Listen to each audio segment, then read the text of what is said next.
안녕하세요. 네, 반갑습니다. 네.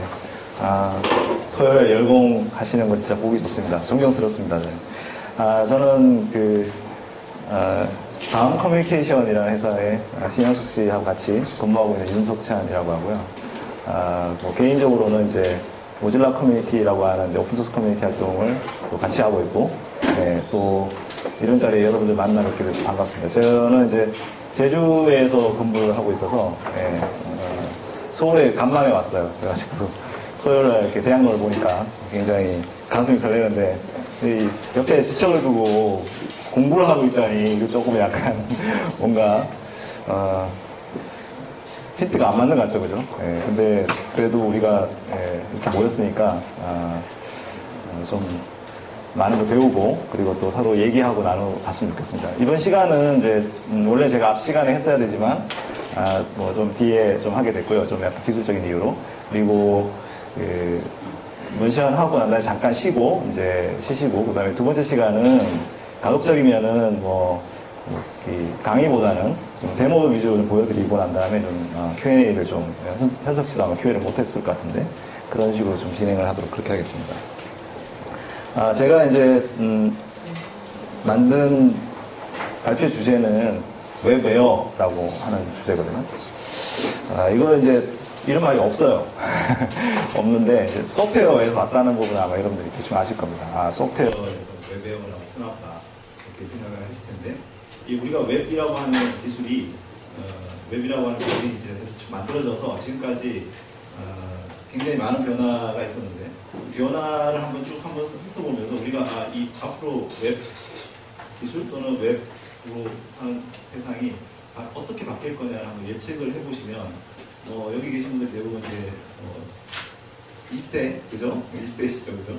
20대 분들이 앞으로 한 30년, 40년은 이거 가지고 먹고 살아야 될 가능성이 커요. 그러면은 이게 조금 생각을 해볼 주제인 것 같습니다.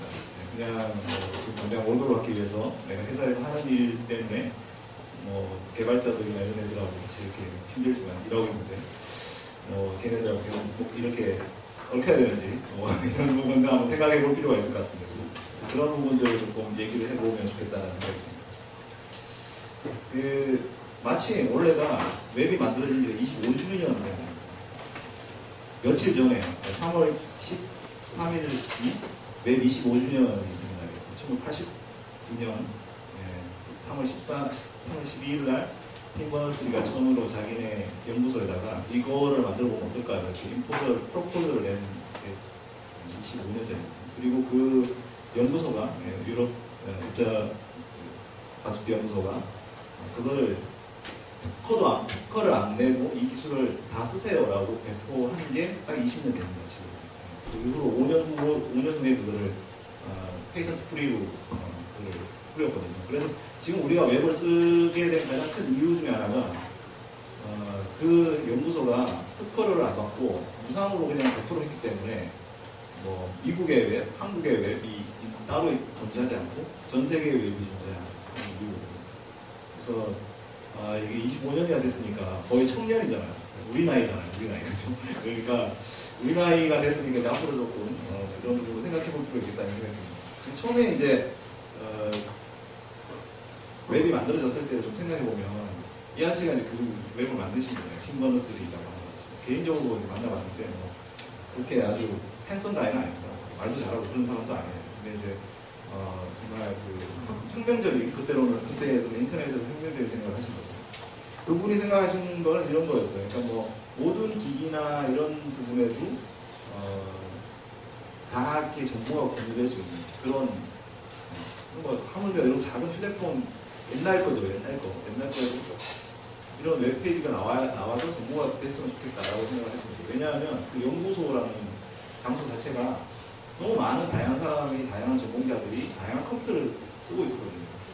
우리나라는 그냥 윈도우, 이런 데는 바뀌지만 옛날에 그 컴퓨터, 그 연구소는 세계 각지에서 몰려와서 다양한 컴퓨터를 쓰고 있었는데 거기에 뭔가 똑같은 방법으로 정보를 공유하려는 거 그리고 각자의 연구 파트에서 각자의 정보를 갖고 있는데 그걸 어떻게 연결을 해서 정보를 공유할까 라고 생각을 해보니까 적절한 방법이 바로 웹이다 이런 생각을 웹 방식이. 그래서 웹의 기본적인 어떤 철학은 이런 겁니다. 그러니까 유니버셜 액세스, 누구나 보편적인 방법으로 접근이 가능하고, 그리고 정보의 의미를 제대로 전달하고, 그리고 인터퍼러빌리티, 그러니까 서로 상호적으로 서로 운영이 돼야 된다. 참 어려운 얘기거든요. 서로 다른 어떤 컴퓨터들, 그리고 다른 생각을 갖고 있는 사람들끼리 어떤 기술 하나가 그걸 서로 연결시켜 주게끔 만든다는 게 참 어려운 얘기인데, 이런 부분들을 웹이라고 하는 기술을 통해서 구현을 했고, 지금까지 그게 사라지지 않고, 사실 인터넷에 많은 기술이 있었는데 굉장히 많이 사라졌어요. 우리가 옛날에 혹시 이제 여기 20대가 아니신 분들은 뉴스그룹 유즈넷이라고 하는 게 있었는데 지금은 없어졌거든요. 그러니까 옛날에도 굉장히 많은 인터넷 관련한 서비스, 지금 우리 싸이월드라든지 옛날에 굉장히 흥망성쇠가 있잖아요. 근데 웹기술만큼은 이 인터넷의 애플리케이션으로서 지지 않고 지금까지도 25년을 견뎌왔다는 굉장히 대단한 저력이 있는 거죠. 그러니까 왜 그런 저력이 변화와 진화가 생겼는지를 좀 한번 살펴볼 필요가 있는데요. 그 중에 하나가 바로 이제 처음에 이 웹을 만들었을 때는 우리가 이거를 페이지, 다큐먼트라고 생각했어요. 정보를 기술을 해갖고 공유를 하는 다큐멘트. 네, 근데 여기서 좀 다른 점은 뭐냐면, 기본적으로 우리가 마크업, HTML 마크업을 보면 정보를 이렇게 기술하게끔 돼 있어요. 근데 여기에 중요한 점이 뭐냐면 링크가 있다는 거죠. 어떤 페이지에서 다른 페이지로 연결을 해서 그 주소로 이동을 할 수 있다는 장점, 그 하나가 다른 문서랑 다른 점입니다. 여기 이제 하이퍼텍스트라고 하는데, 이 하이퍼텍스트를 제공을 했다라는 게 이 다큐멘트의 큰 차이점입니다. 그래서 많은 사람들이 웹페이지를 만들었죠. 홈페이지도 만들고, 제가 대학교 다닐 때는 학교 홈페이지도 제가 만들고 이랬었는데, 홈페이지 많이 만들어서 정보를 서로 공유하고 링크를 걸어주고 그렇게 했었어요. 근데 문서를 잘 공유를 하다가 우리가 90년대 웹에 뭔가 좀 그러니까 텍스트로 되어 있는 논문 정도의 어떤 형식을 갖고 있는 문서는 아주 잘 교환을 했는데, 뭔가 좀 거기에 뭔가 좀 우리가 그래픽하고 뭔가 기능을 넣고 싶다고 굉장히 고민을 많이 했었죠. 그래서 막 나온 게 이런 겁니다. 그때 이제 넷스케이프하고 인터넷 익스플로러가 이제 브라우저 전쟁을 하면서 만들어진 태그들, 폰트 태그에다 칼라 넣고 사이즈 넣고 이랬던 기억이 막 나죠. 20대는 아닌 것 같아요. 일단 그리고 또 하나의 또 재밌는 기록은 이런 거예요. 이거는 아마 디자이너들이 보셨을 때 마크업 생소하실지 몰라요. 이게 뭐냐면 어떤 위치 여백을 만들기 위해서 1픽셀짜리 GIF 파일을 가지고 이제 리드 스테이트 정해갖고 딱 이렇게 레이아웃을 잡을 때 쓰는 겁니다. 고객 배떡이시는 분은 40대 이상이야. 이런 짓을 했었어요. 요즘에는 이제 CSS로 대부분 블락을 하고 서로 이제 그 마진이나 이런 보너스, 패딩이나 이런 걸 잡는데, 옛날에 이런 식으로 이렇게 레이아웃을 잡았어요. 그리고 이제 좀 무식하게 잡으면 노블랭크 스페이스가 이렇게 막 집어넣어갖고 이제 요즘도 이런 거 하는 사람이 있어요. 그렇게 해갖고 막 잡았거든요. 그러니까 문서에서 뭔가 기능적인 부분 또는 그 디자인적인 부분을 구현하려고 했을 때 굉장히 어려웠어요. 그런 방법이. 그리고 이제 가장 중요한 거는 이제 브라우저들끼리 막 경쟁을 해갖고 우리가 갖고 있는 표준이라는 게 표준의 의미가 별로 굉장히 상실하고 이 브라우저 전쟁을 통해서. 그래서 이게 뭐냐면 넷스케이프하고 인터넷 익스플로러 이건 처음 보시죠, 그죠? 이런 브라우저가 있었어요, 옛날에. 근데 이 두 가지를 다 지원하는 사이트다라는 표시를 해주는 거예요. 마크를 막 달아놨어요. 이렇게. 그래서 아이만 지원하는 데도 있고 이랬었거든요. 그러니까 그런 부분들이 90년대 우리가 웹에서 뭔가 문서를 잘 기술하는 데서 뭔가 벗어나려고 노력을 했던 그런 시도들 중에 하나입니다. 저는 이걸 폄훼하는 건 아니고 굉장히 디자이너들이 머리가 좋은 거죠. 1픽셀짜리로 어떻게 저렇게 저런 생각을 했을까. 그리고 여기 이제 제가 안 넣은 것 중에 테이블 디자인이 있어요. 근데 테이블 디자인은 정말 막 대단한 거죠. 쉘을 막 이렇게 넣었다 뺐다 하면서 이렇게 레이아웃 잡았으니까. 머리가 좋아야 할 수 있는 그런 정말 대단한 혁신들이었는데, 사실 그런 부분들이 이제 우리가 이 브라우저 전쟁을 거치면서 많은 개발자들이 힘들게 했던 겁니다. 그리고 이제 이 어떤 웹의 어떤 그 디자인과 문서를 그래픽하게 표현하고 하는 방법 굉장히 어려웠던 시기였어요. 여기 지금 중간에 끼어 있는 사람이 누구냐? 디자이너, 개발자. 사실은 둘 고래 싸움에 세운 격이죠. 그때는 진짜 힘들게 일을 했었던 기억이 납니다. 근데 다행히도 인터넷 익스플로러가 브라우저 점유율을 확 이렇게 끌어당기고 에스케이프가 그냥 뚝 떨어지면서 아주 편안한 사이가 됐어요. 아이만 딱 맞추면 되는. 멋진 아주 우리가 꿈꾸는 그런 사이가 맞죠, 실제로. 그리고 전 세계, 그거는 한국만 그런 게 아니고 전 세계 브라우저를 90%가 다 아이고 95%가 아이고 그때는 다른 브라우저 없었거든요. 그러니까 한국은 여전히 지금 아이 점유율이 높긴 하지만 그때는 뭐 외국 다 그랬죠. 그래서 모든 개발자들이 아이만 딱 확정됐어요. 전 세계 누구를 불문하고 디자이너, 개발자. 뭐 한국은 특히 이제 이게 액티브엑스라는 게 생겨갖고 좀 지금까지 이게 발목을 잡고 있죠. 사생활처럼 이렇게 발목을 잡고 있는데 사실은 저는 이게 뭐 액티브엑스도 반대하고 뭐 이런 사람 중에 한 명이지만 그 당시로서는 굉장히 최선이었어요. 굉장히 대단한 혁신이었고요. 한국에서는 AJAX가 나오기 전에 지도를 JVM이라고 서비스를 받아봅니다. 그 정도로 사실 대단한 기술이긴 합니다. 그리고 한국에서 굉장히 꽃피웠던 기술이기도 하고 한국은 이런 걸 잘해요. 그 뒤에 뭐 플래시 실버 같은 막 쭉 이제 이어지는 계보가 있는데 어쨌든 그런 부분에서 이제 문제가 이제 됐었죠. 그러다 보니까 이렇게 웹이 굉장히 파편화되고 우리가 웹 기술의 어떤 위기 같은 것이 옵니다. 예를 들어서 이게 뭐냐면 예를 들어 이런 걸 보세요. 여러분 TV를 탁 켰는데 DVD를 보려고 TV를 탁 켰는데 DVD 당신이 넣은 DVD가 TV에 연결이 안 돼. 이 소니 이 HDTV에는 안 되니까 그러면 열받겠죠. 뭐 이게 TV를 켰는데 왜 DVD가 플레이가 안 되는 거야? 뭐 이런 생각을 할 수 있는데 이게 옛날에 그때 90년대에 있었던 일이에요. 세이클 같은 거 다루면 아이만 쓰세요 이렇게 다른 브라우저는 못 쓰고 1999년 카피랄까지 있었어요. 그러니까 이런 일이 비일비재하게 잘 있었습니다. 그러니까 그러다 보니까 그 당시에 특히 이제 요즘에 지금 보시면 다 맥 들고 다니잖아요. 맥 옛날에 90년대에 맥 쓰면 인터넷에서 못했어요. 리눅스는 뭐 말할 것도 없고요. 그리고 이제 마이너 브라우저들이라는 브라우저들이 생겼을 때도 못 썼고요. 근데 뭐 이런 사람들은 뭐 사실은 마이너들이니까 우리는 마이너죠, 맥스는. 그래서 뭐 그렇다 쳐요. 근데 이제 뭐 지금은 이제 사라진 단말들. 지금은 다 그 스마트폰을 들고 다니잖아요. 거의 100% 스마트폰 들고 다니고. 근데 그때도 저런 걸 들고 다니는 사람이 있었는데 저기도 인터넷이 안 돼요. 웹사이트가 접속이 안 되는 거죠. 그것만 문제가 되는 게 아니에요. 이제 여기까지는 뭐 저도 이해를 하겠는데 예를 들어서 제 3세계 국가, 그러니까 우리가 잘 모르는 나라에서 어떤 웹페이지에서 접속을 하려고 할 때 못하는 거죠. 근데 그것도 문제가 아니에요. 나이가 든 사람 또는 장애인들, 근데 이런 사람들까지도 웹페이지 접속을 못하게 됩니다. 그런 문제들이 많았어요. 그래서 웹이 어떤 브라우저, 한 브라우저에 고정이 되면서 편해지긴 했어요. 우리가 편해지긴 했는데 이런 모든 보편성, 그러니까 우리가 웹이 처음에 만들어졌던 보편성을 잃어버리는 계기가 됩니다. 근데 여러분들 잘 생각해 보십시오. 지금도 많은 개발자가 저한테 그런 질문을 많이 합니다. 도대체 HTML5는 언제 끝납니까? 그리고 언제 브라우저들이 다 적용을 해줘요? 그걸 할 때까지 좀 기다렸다가 하면 안 돼요. 그리고 뭐 브라우저들도 이게 뭐 지금 너무 많은데 이거 다 이게 맞추기 힘든데 이 뭐 좀 이렇게 통일되는 세상 안 나올까요? 뭐 이런 질문 많이 했거든요.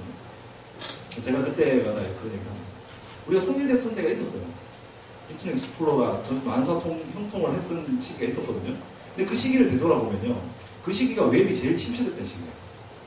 혁신이 없고, 그리고 HTML 개발하고 디자인 하시는 분들이 코더라고 이렇게 코더, 그 다음에 디자인을 막 그냥 아주 값싸게 넘기고 이랬던 때가 그 시기예요. 그 시기. 생각해보세요. 그 얘기는 뭐냐면 저도 저희 개발자들 그런 얘기하거든요. 아, 그런 시절이 오면 흔한 말로 너희들이 치킨집에 가요. 치킨집에서. 그러니까 작업을 놔야 된다는 거예요. 왜냐? 회사에서 자업을 주는 이유가 지금 브라우저가 굉장히 많고 그거를 그거에 대한 그 배경 정 또 많은 혁신이 오는 것을 빨리 어댑션을 해서 하기 위해서 K를 하는 거기 때문에 오히려 그런 게 많은 말씀, 분산된 환경에서 다양한 디바이스가 많을수록 몸값은 올라간다. 네. 그래서 그런 거를 꿈꾸지 마라. 그런 거 꿈꾸면 큰일 난다. 회사 그만둬야 돼. 뭐 이렇게 제가 얘기했죠.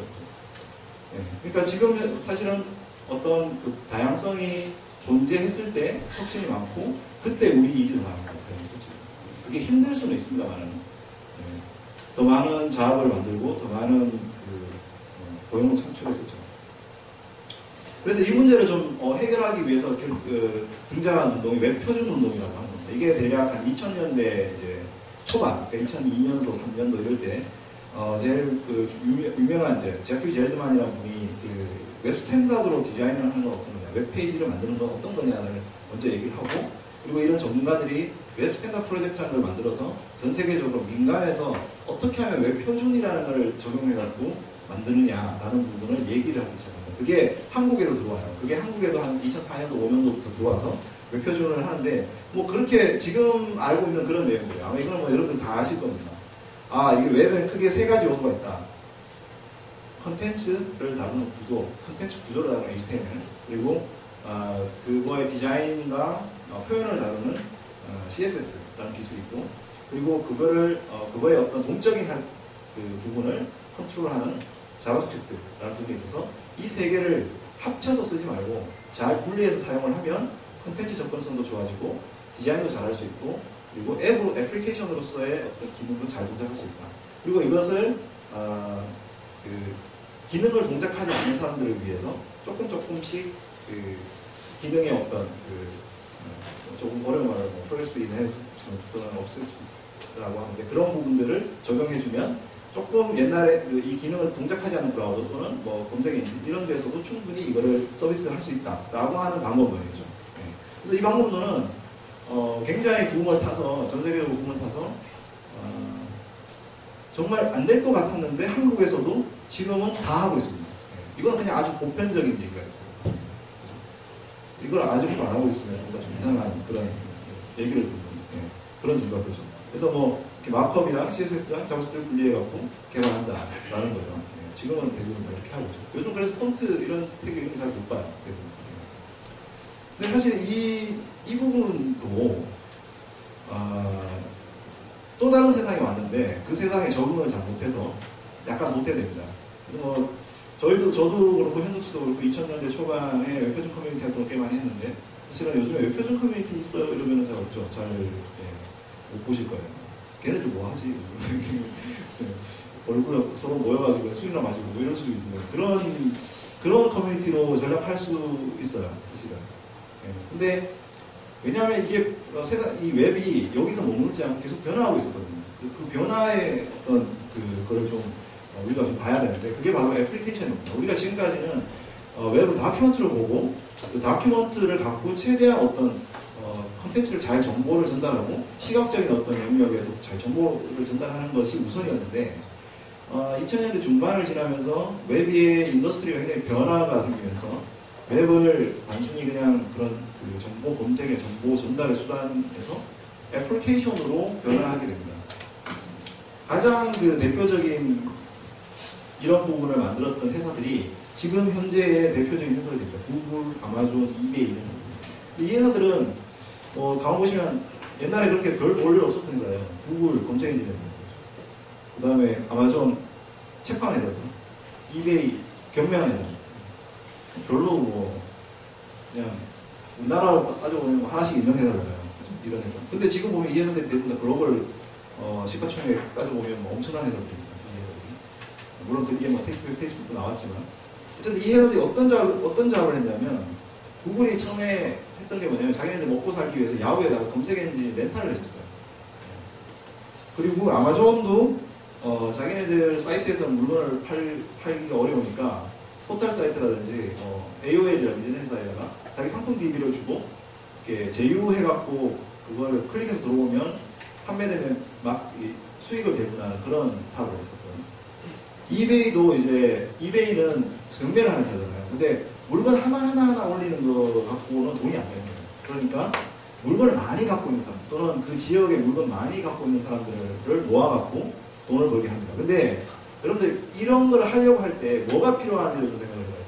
그러면 옛날에 이제 좀 생각을 해보면, 저도 그 다음 오기 전에 그 음악 서비스라는 컨텐츠 서비스를 하고 포털하고 일을 많이 했어요. 근데 그 당시에는 어땠냐면, 회사들한테 저희가 이제 뭐 야후, 그다음에 MSN 이런 회사들하고 같이 일했거든요.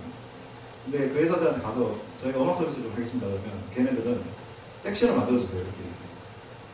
그러면 이제 야후판 저희 음악 서비스 만들고, 그 다음에 MSN판 음악 서비스 만들고, 그 다음에 레츠고판 음악 서비스 만들고, 채널아이, 굉장히 오래된 얘기가 나와서 이런 판 음악 서비스 만들었어요. 근데 똑같은 컨텐츠를 갖고 DB를 가지고 디자이너 개발자들이 몇 번을 카피를 하는 거예요. 디자인들이 바뀌니까. 그죠? 그때는 웹표준도 그렇게 활성화되지 않았던 시기고. 그러니까 인력을 갖고 도저히 활용을 할 수가 없는 거예요. 근데 이 회사들은 어떤 식으로 했냐면, 그렇게 안 하고 데이터를 줬어요. 그냥 데이터를. 너들이 바꿔라. 디자인 너들이 해. 대신 우리는 데이터만 줄게. 검색 엔진도 오면 검색 키워드를 넣잖아요. 그럼 검색 결과 데이터만 보내주는 거야. 그럼 그걸 가지고 뭐 네가 뭐 치즈복도 하든 뭐 어떻게 만들든 네가 알아서. 상품 DB, 그러니까 책 DB도 그런 식으로 하고, 경매 DB도 경매를 올릴 때 너들이 뭐 엑셀로 해갖고 어떤 파일로 해갖고 올려주면 우리가 거기다 올려주겠다. 이런 식으로. 한 명이 이렇게 계속 그 웹사이트에 가갖고 하나씩 이렇게 일일이 올리는 게 아니고, 어떤 데이터를 한꺼번에 올릴 수 있는 그런 방법을 제공했어요. 이메일로. 그래서 이런 방법을 제공을 해줌으로써 어떤 비즈니스의 규모가 달라지게 되는 거죠. 왜냐하면 적은 코스트를 가지고 많은 사이트에다가 서비스를 할 수 있으니까 비즈니스가 완전히 달라집니다. 그래서 야후 같은 경우에는 지금, 저희 구글 같은 경우에는 지금도 굉장히 많은 업체에다가 이런 식으로 서비스를 하고 있어요. 그러니까 구글이 지금 엄청 크니까 뭐 자기네 혼자 사이트에서 대부분 먹을 거라고 생각하지만 그렇지 않거든요. 지금 예를 들어서 한국에 다음에서 검색을 해보시면, 얼마 전까지, 저희 아직 구글이 있을 거예요. 구글 검색이 나옵니다. 빙도 쓰고 있는데, 저희가 1년에 10억 이상 줬어요. 그리고 지금 AOL이라든지 아니면 에스크닷컴이라든지 라이포스닷컴이라든지 미국의 유명한 좀 옛날에 좀 알아줬던 사이트들은 대부분 다 구글 엔진을 쓰고 있어요.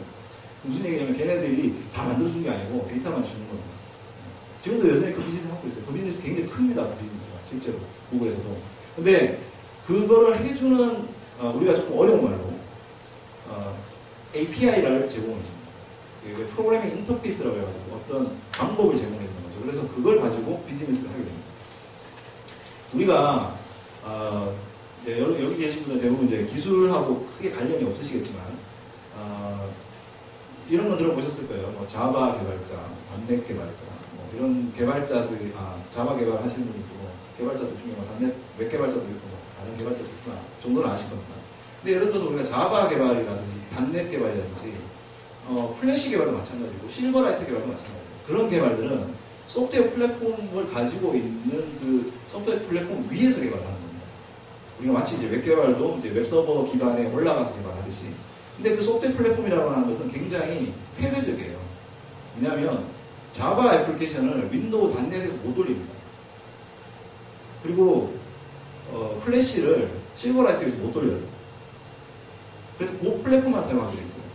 그냥 거기서 주는 API가 딱 폐쇄적이기 때문에. 그래서 기존에 우리가 소프트웨어 플랫폼에서는 우리가 그런 API를 가지고 애플리케이션을 만들거든요. 근데 그거는 꼭 개발자들만 할 수 있어요. 근데 예를 들어서 자바가 갑자기 망했어요. 요즘 이제 서버는 이미 오라클 인수돼가지고 회사를 망했거든요. 뭐 예를 들면 실버라이트 생각해봅시다. 실버라이트 엄청나게 뭐 이렇게 막 띄우다가 마이크로소프트가 더 이상 안 해 이러니까 실버라이트 개발자들이 다 갈 데가 없어졌어요. 그러니까 소프트웨어 플랫폼이라는 것은 굉장히 유한한 플랫폼이에요. 지금 IT 역사를 보면. 그래서 모든 그 소프트웨어 플랫폼, 그러니까 소프트웨어에서 만드는 플랫폼은 이런 식으로 그 회사의 플랫폼에 락킹이 됩니다. 그런데 아마존이나 구글이나 이베이 같은 데는 어떻게 하냐면 자기네들의 인터페이스를 데이터베이스 인터페이스를 오픈을 해요. 그리고 그걸 가지고 사업을 합니다. 여러분들이 대부분 웹사이트 가서 엔드유저 자격을 하지만 대부분의 비즈니스는 그 뒷단에서 제휴사들하고 같이 일어나는 비즈니스가 대부분입니다. 그래서 그런 부분들을 아마존이나 이베이나 구글이나 이런 데서 먼저 시작했다. 그래서 이걸 이제 우리가 흔히 얘기해서 오픈 API라고 얘기합니다. 지금 현재 전 세계 오픈 API를 제공하는 회사는 엄청나게 많습니다. 대부분 다 이 프랙티스를 따라서 하고 있거든요. 저도 그 일을 하고 있는 중인데. 그런 이런 애플리케이션으로 변화, 그러니까 웹 자체가 애플리케이션으로 변화되는 것을 단적으로 보여주는 것이 바로 구글 맵이에요. 지금까지 제가 보여드린 거는 가도 소프트웨어를 비교했을 때 웹이라고 하는 비즈니스 형태가 그냥 단순히 다큐멘트를 주는 게 아니고 애플리케이션의 모양으로 진화되고 있는 회사들에 의해서 진화되고 있는 모습을 보여줬다면 외향적으로 딱 봤을 때 이게 정말 애플리케이션처럼 그러니까 우리가 PC에 쓰는 윈도우 프로그램처럼 보이게 만들어주는 게 해줬던 가장 대표적인 게 바로 구글 맵입니다.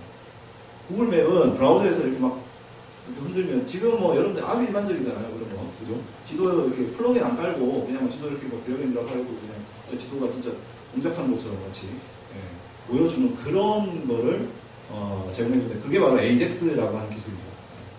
그래서 이 데이터 API를 통한 비즈니스와 AJAX라는 것이 등장하면서 웹이 엄청나게 바뀝니다. 웹의 어떤 인더스트리가 굉장히 엄청나게 바뀌죠.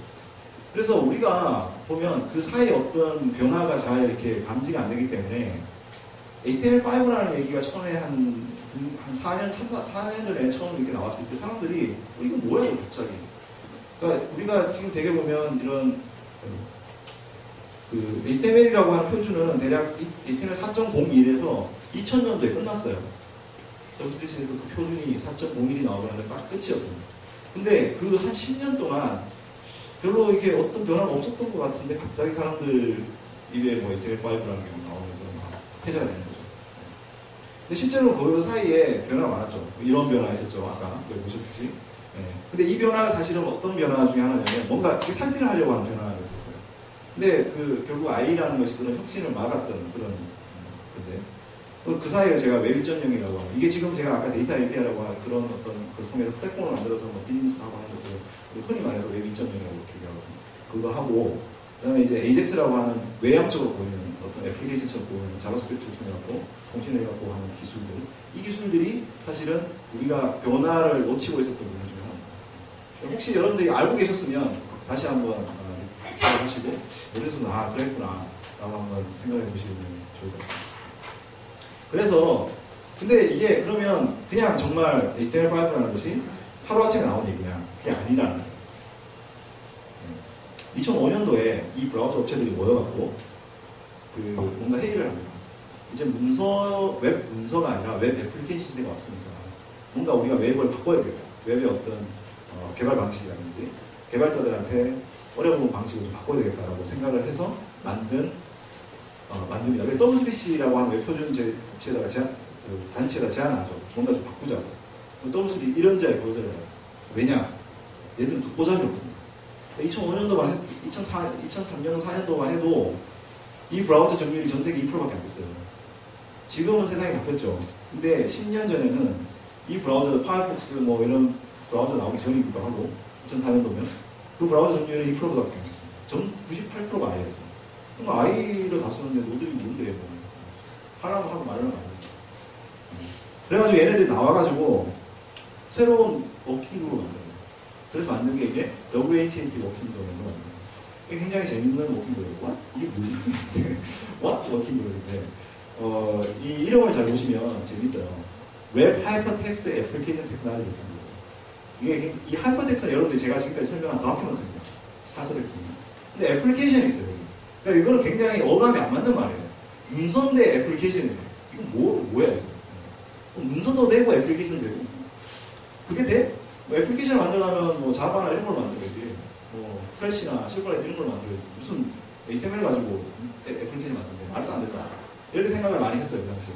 근데 이 사람들이 모여갖고 작업을 합니다. 네. 근데 그 당시만 해도 이거에 관심이 있는 사람들이 많지는 않았어요. 그래가지고 이걸 브라우저 벤더들이 작업을 해갖고 작업해서 W3C에다가 작업을 한 3년, 4년을 하고 난 다음에 W3C에서 팀 버너스가 결단을 내려서 너들 다시 들어와. 제대로 해보자. 라고 해서 이 WHAT 워킹그룹에서 만들었던 스펙이 지금 현재 XM5 스펙. 근데 대부분 80%는 그때 다 만들었어요. 그래서 이제 이게 XM5 스펙인데요. 제가 스펙을 보여드리고 싶지 않아요. 스펙은 보나 말합니다. 안 봐도 돼요. 이거는 뭐 나중에 마크업 개발자들이 주고 보면 되고. 네. 근데 제가 보여드리고 싶은 거는 XM5 스펙의 마지막 장입니다. 마지막 장에 보면 아크나리지먼트라고 하는 장이 있어요. 왜냐하면 감사의 글 뭐 이런 거거든요. 근데 보시면 딱 보시면 아시겠지만 이름이 있어요. 한 600개 정도가 있습니다. 이름이 있는데 이게 제 이름이 있어요. 근데 이게 왜 600개씩이나 있냐, 이게 진짜 이해가 안 가잖아요. 근데 왜 그러냐면 이걸 만들 때 W3C라는 단체에서 지원을 못 받으니까 개발자들한테 피드백을 받고 주고받으면서 만들었어요. 그러다 보니까 개발자들이 조금이라도 도와줘. 제가 여기 이름 올리기 위해서 한 일은 정말 조금이거든요. 조금만 도와줘도 이름 다 올려준 거예요. 이렇게. 네. 그때 2004년도. 여기 지금 굉장히 많은 사람 이름이 있어요. 중국 사람도 있고 일본 사람도 있고. 그러니까 그거에 대한 좀 모니먼트, 기념처럼 이렇게 이름을 이게 한 600명 정도 되는데 그때 스펙이 대부분 현재 SL5 스펙 대부분이에요. 지금 SL5 스펙은 W3C로 와서 바뀐 거는 거의 크게 없어요. 그냥 좀 토론 좀 해갖고 뭐 조금 넣고 빼고 이 정도만 했지 매일 주요한 것들 그때 다 만들었어요. 사실 저희가 SL5라고 이렇게 강의 나갈 때마다 제가 주장하는 건 뭐냐면 웹을 했던 사람들이 만들었다는 거예요. 우리 같은 디자이너, 여기 디자이너도 있거든요. 디자이너, 개인자발자, 코더들 이런 사람들이 직접 SL5 스펙을 만들었어요. 알게 모르고. 그래서 지금 우리가 SL5라는 걸 하면 구글, 애플 뭐 이런 회사들이 지금 엄청 드라이브를 하니까 그 회사들이 대부분 다 만들었을 거라고 생각하지만 절대로 그렇지 않고 대부분 다 우리가 만들었어요. 우리 같은 개발자들이 만들었던 그런 스펙이에요. 또 SL5를 딱 알려지기 시작한 거는 이 아저씨 때문에 돌아가셨지만 스티브 잡스가 그 WWDC에서 SL5 지원하면 아이폰에서 아이패드에서 딱 이렇게 선언을 합니다. 사실 애플이라는 회사만큼 패드식 vendor가 없잖아요. 그 회사만큼 패드식 회사가 없고 뭔가 개방 기술을 그렇게 선호하지 않는 회사입니다. 이 회사는. 근데 굉장히 아이러니한 일이죠. 그러니까 사람들이 그냥 놀랐어요. 이게 스마일은 뭔가 이게 도저히 이게 뭔지. 물론 제가 보기엔 스티브 잡스 아저씨는 그 당시에 어도비 플래시를 아이폰에서 몰아내기 위한 방법으로 ATM5를 선택했을 가능성이 있습니다. 그럼 어쨌든 간에 이 아저씨에 의해서 이분의 위대한 이 SM5 선호 때문에 SM5가 굉장히 전면에 부각이 됩니다. 기술적으로. 물론 브라우저들이 다 채용을 하고 있었던 상황이긴 하지만 현대적인 브라우저들이 이 SM5를 그 극적으로 우리가 변화시켰던 가장 큰 요인 중에 하나가 바로 모바일입니다. 모바일 단말이 되면서. 왜냐면 PC 시장은 아이가 다 먹고 있었거든요. 브라우저 점유율이 물론 지금은 최근에는 크롬이나 파이어폭스가 많이 점유율이 올라갔지만 결국은 SM5를 제대로 동작시킬 수 있는 곳은 결국 모바일이라고 하는 그 새로운 디바이스죠. 새로운 디바이스에서 새로운 브라우저들이 그런 영향을 주게 된 거죠. 이게 2009년도에 보세요. 2009년도에 예측을 한 거거든요. 이게 보시면 모건 스탠리에서 예측을 했어요. 2014년도쯤 되면은 PC를 모바일 인터넷 유저가 능가할 거다. 나와보러. 그죠? 근데 이 사람들 진짜 대단한 사람들이죠. 딱 맞췄어요. 지금은 더 능가를 더 했으면 했지. 그죠? 대단한 인간들이에요. 전쟁에 한 5년 후를 맞추는 게 쉽지 않잖아요. 지금 하루 앞니도 잘 못 보는 그런 세상이죠. 지금은 굉장히 이런 변화가 크게 심하게 왔죠. 근데 이게 왜 그러냐면 저희가 해보니까 PC하고 달리 모바일 단말기의 어댑션 속도가 엄청나게 빠르다는 거예요. 커브만 봐도 대충 아십니다. 이게 아이폰, 아이패드가 처음에 1분기, 2분기, 3분기, 4분기에 얼마 많은 유저들이 급성장을 하고 있는지를 보여주는 거거든요. 아이폰보다 더 아이패드가 더 빠르게 성장하고, 그리고 안드로이드가 아이폰보다 더 빠르게 성장했어요.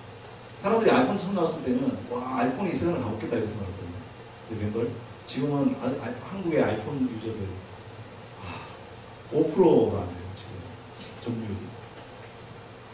저희가 2010년도에 우리 다음에 직원들한테 다 아이폰 나눠주기로 했는데 그래가지고 저희가 우리 회사의 아이폰 유저 비율이 엄청나게 높아요.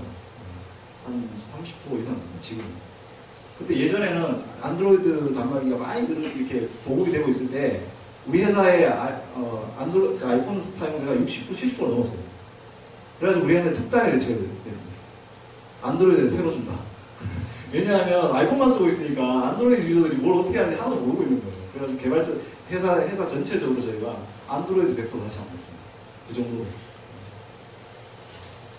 정말 참 안타까운 현실인데 어쨌든 간에 이게 어댑션 속도라는 거를 우리가 예측을 못할 정도로 갔습니다. 물론 너무 빨라가지고 이제는 세츄레이션 됐죠. 더 이상 한국에서 스마트폰이 안 팔려요. 그 정도로. 그러니까 더 이상 새로운 단말기가 빨리 이렇게 보급이 되는 것은 이제 어느 정도 한국은 시장 한계 왔다 이렇게 지금 될 정도로 지금 끝났어요. 그 시장이. 그러니까 이게 모바일 단말이라는 것이 전 세계뿐만 아니라 국내에서도 굉장히 빠르게 어댑션을 하고 있다는 거예요. 그러다 보니까 단말기가 굉장히 다양합니다. 물론 한국에서는 삼성공화국이니까 삼성 단말기를 주로 쓰는데 해외에는 여전히 많은 단말기들이 존재하고 있어요. 그래서 이런 단말기들이 많아지고 뭐 뿐만 아니고 뭐 이제는 윈도우도 이게 멀티 윈도우가 아니고 이건 뭐 그죠? N 스크린이래요. N 스크린이 뭐 숫자를 셀 수 없는 윈도우 N 스크린이라는 거죠. 다양한 이런 상황이 생깁니다. 이게 바로 세상이 우리한테 돈을 벌어주는 기회가 되는 거죠. 제가 말씀드렸죠. 이 세상이 지금 왔어요. 다들 힘들어합니다. 만든다고 진짜 밤새고 안드로이드 개발하고 iOS 개발하고 웹 버전을 또 만들고 지금 다들 고민을 하고 있는데 제 회사는 월급 계속 올리더라고요. 그런 개발자들. 어쨌든 간에 이런 세상이 왔어요. 이게 단말이 많아지고 윈도우가 많아지는 세상에서는 결국은 또 이렇게 하나의 플랫폼을 갖고 만들어서는 결국은 가능하지 않는 상황이에요. 우리 안드로이드 개발만 해도 태블릿용이랑 단말 일반 스마트폰 단말하고 안드로이드 윈도우 디자인 하시는 아시죠? 완전히 달라요. 그 레이아웃도 완전히 다르게 잡아야 되고 어쩔 수 없죠. 미국 같은 경우에 이렇게 여러 개의 단말기로 한꺼번에 보는 거죠. 그러다 보니까 구글에서 지금 요즘에 이제 구글 플러스 요즘 열심히 하고 계시는 빅반 누가투라라고 하는 옛날 CTO 분이 얘기를 하기를 워낙에 다양한 단말기 시장이 있어서 구글조차도 그거 다 맞추기 힘들어요. 구글도 서비스를 하는 회사니까 안드로이드를 뭐 100% 하긴 하겠지만 저희네도 구글 서비스를 하거든요. 그 정도로 구글도 그렇게 못할 정도로 구글 돈 많은 회사가 그런 얘기를 했을 정도였어요. 그러면서 얘네들이 어디에 베팅을 하냐면 HTML5에 베팅해요. 아까 스티브 잡스 아저씨는 어도비를 물리치기 위해서 HTML5를 선택했다면 구글은 어떻게든 자기네 비즈니스를 영속적으로 이어나가기 위해서 정말 전략적인 선택을 해서 HTML5를 선택을 해요.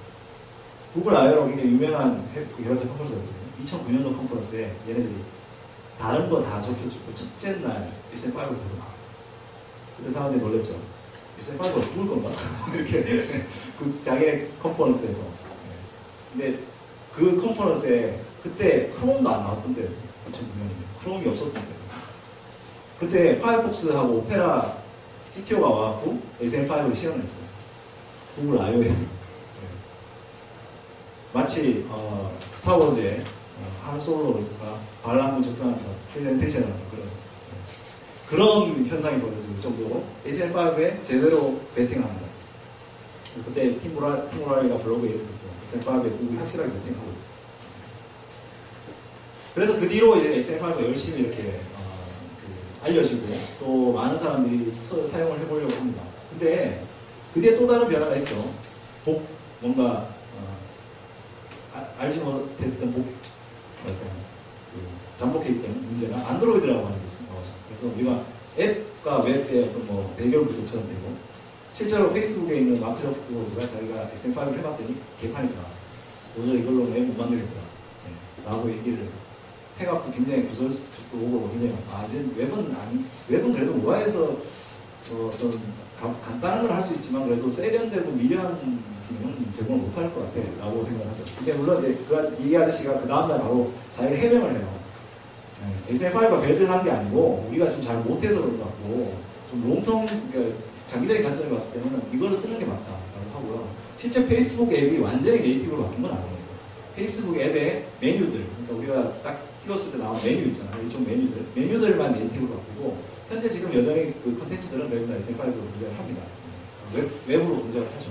그래서 대부분 우리가 이제 그걸 하이브리드 앱이라고 해갖고 개발 방식이 그렇게 진행이 되는데 어쨌든 간에 그런 형태로 개발해왔죠. 그래서 이 HTML5 앱이라고 하는 것은 다양한 디바이스에 제공을 해줄 수 있는 우리가 웹이 갖고 있는 기본 속성 있죠. 그것을 앱에서도 애플리케이션에서 충분히 가능하도록 해주는 게 목표죠. 자, HTML5에 대한 주요 기능들을 소개를 해드릴 텐데 아주 간단하게만 소개해드릴 텐데 뭐 그렇게 복잡하게 설명을 드리지는 않을 거고요. HTML5에는 중요하게 요것만 아시면 돼요. 스펙의 첫 장에 보면 이렇게 적혀 있어요. vocabulary and associated API for HTML and XML. 이게 모든 걸 다 해줘요. 첫 번째, HTML, XML 다 지원합니다. 이렇게 마크업을 지원한다는 거예요. 마크업을 지원하는 표준이고 또 하나는 vocabulary라는 거예요. vocabulary 여러분들 많이 학교 다닐 많이 하시죠. 카, 일반, 그게 왜 그런 걸 했어요? 저희가 영어 단어를 외워야 문장을 해석할 수 있잖아요. 단어의 뜻을 알아야 돼요. 근데 옛날에 웹표준 스펙은 단어 뜻을 제대로 알려주지 않았어요. 그냥 이건 이런 거가 있고 이런 거가 있어. 이거 어떻게 써? 이런 걸 정확하게 알려주지 않거든요.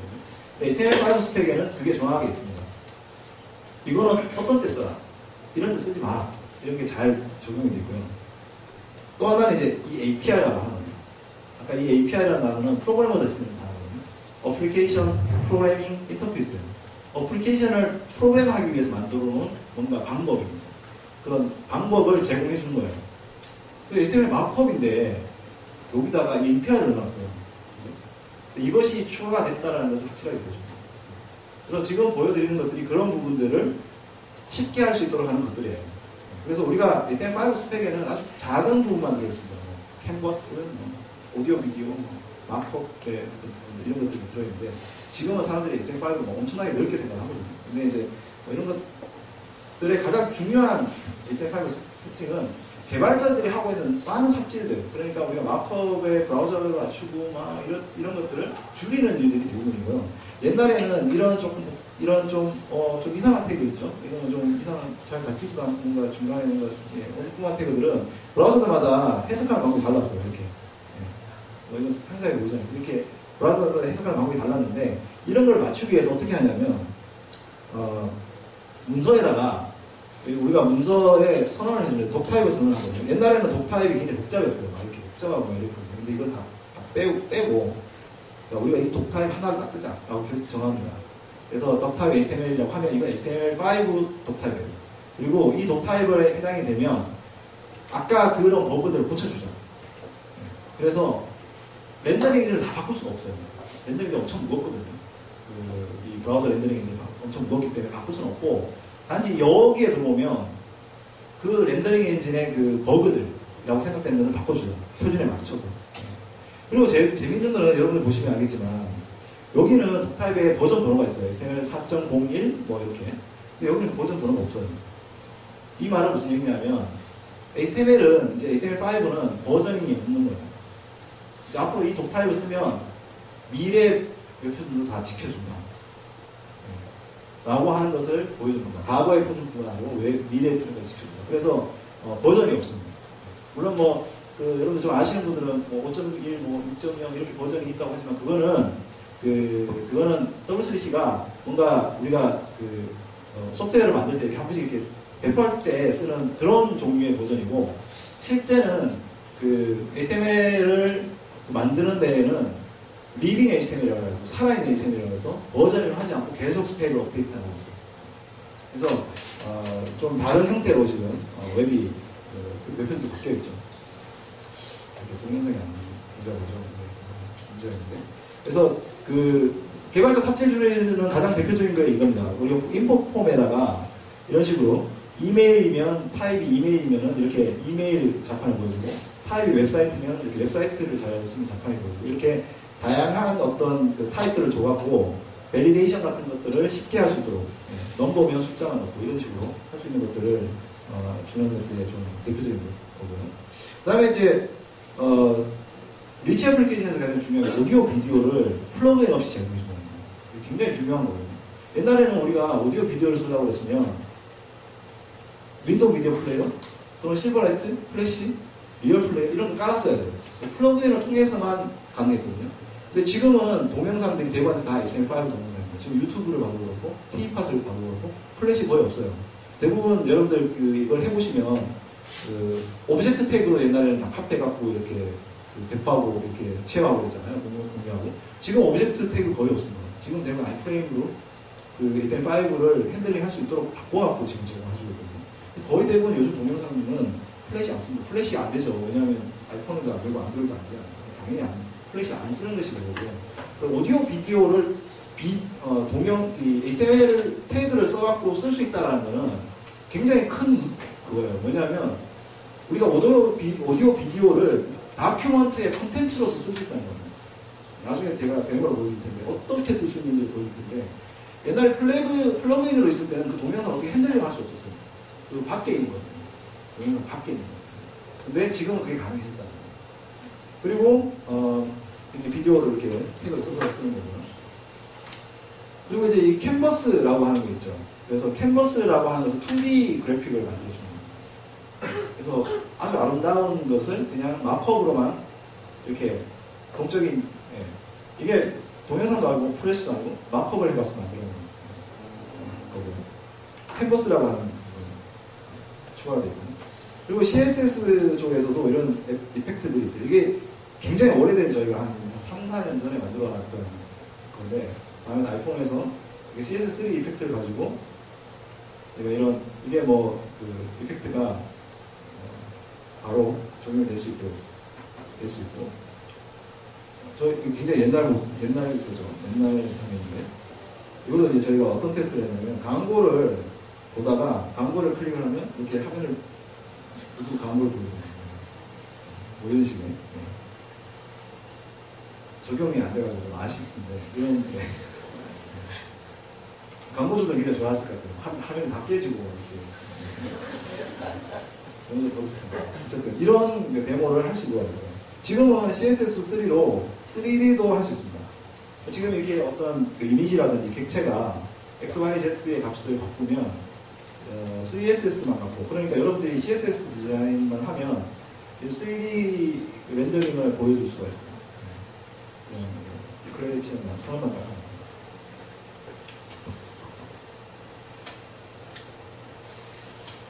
자, 그래서 이게 지금까지 보여드린 것들이 마크업에서 우리가 조금만 바꿈으로써 마크업 선언만, 그러니까 프로그램을 한 게 아니에요. 그냥 지금까지 마크업만 한 것만 갖고도 프로그램을 짤 수 있는, 그러니까 뭔가 이게 앱으로서 동작할 수 있는 그런 기능을 이제 보여주게 된 거죠. 자, 이제는 제가 이제 본격적으로 한번 앱으로 가는 방법을 좀 생각을 해보려고 합니다. 지금까지는 마크업을 갖고 동적인 어떤 부분들을 컨트롤하는 방법들을 예를 봤으면 이런 앱으로 가기 위해서 남아있는 여전한 문제들이 몇 가지가 있어요. 여러분들도 아마 짐작을 하시고 있을 것 좀 있는데 4가지가 있죠. 얘들 이제 더 이상 방해는 안 하니까 반응이 있네요. 크게 4가지가 있는데요. 첫 번째가 뭐냐면 웹페이지는 앱이 되려면 오프라인이 끊기면 웹을 접속이 안 돼요. 소프트웨어는 우리가 앱을 딱 저장이 돼가지고 뭐 PC가 안 돼도 뭐 이렇게 할 수 있는 거는 있어서 앱이 실행이 돼서 돌아가긴 하는데 인터넷 딱 끊기면 459를 딱 뱉어내고 그냥 흰색 화면 쫙 보내주고 끝? 이렇게 되는 거예요. 인터넷이 안 되면 안 된다. 근데 HTML5 지금 스펙에 뭐가 있냐면 애니메이션이 굉장히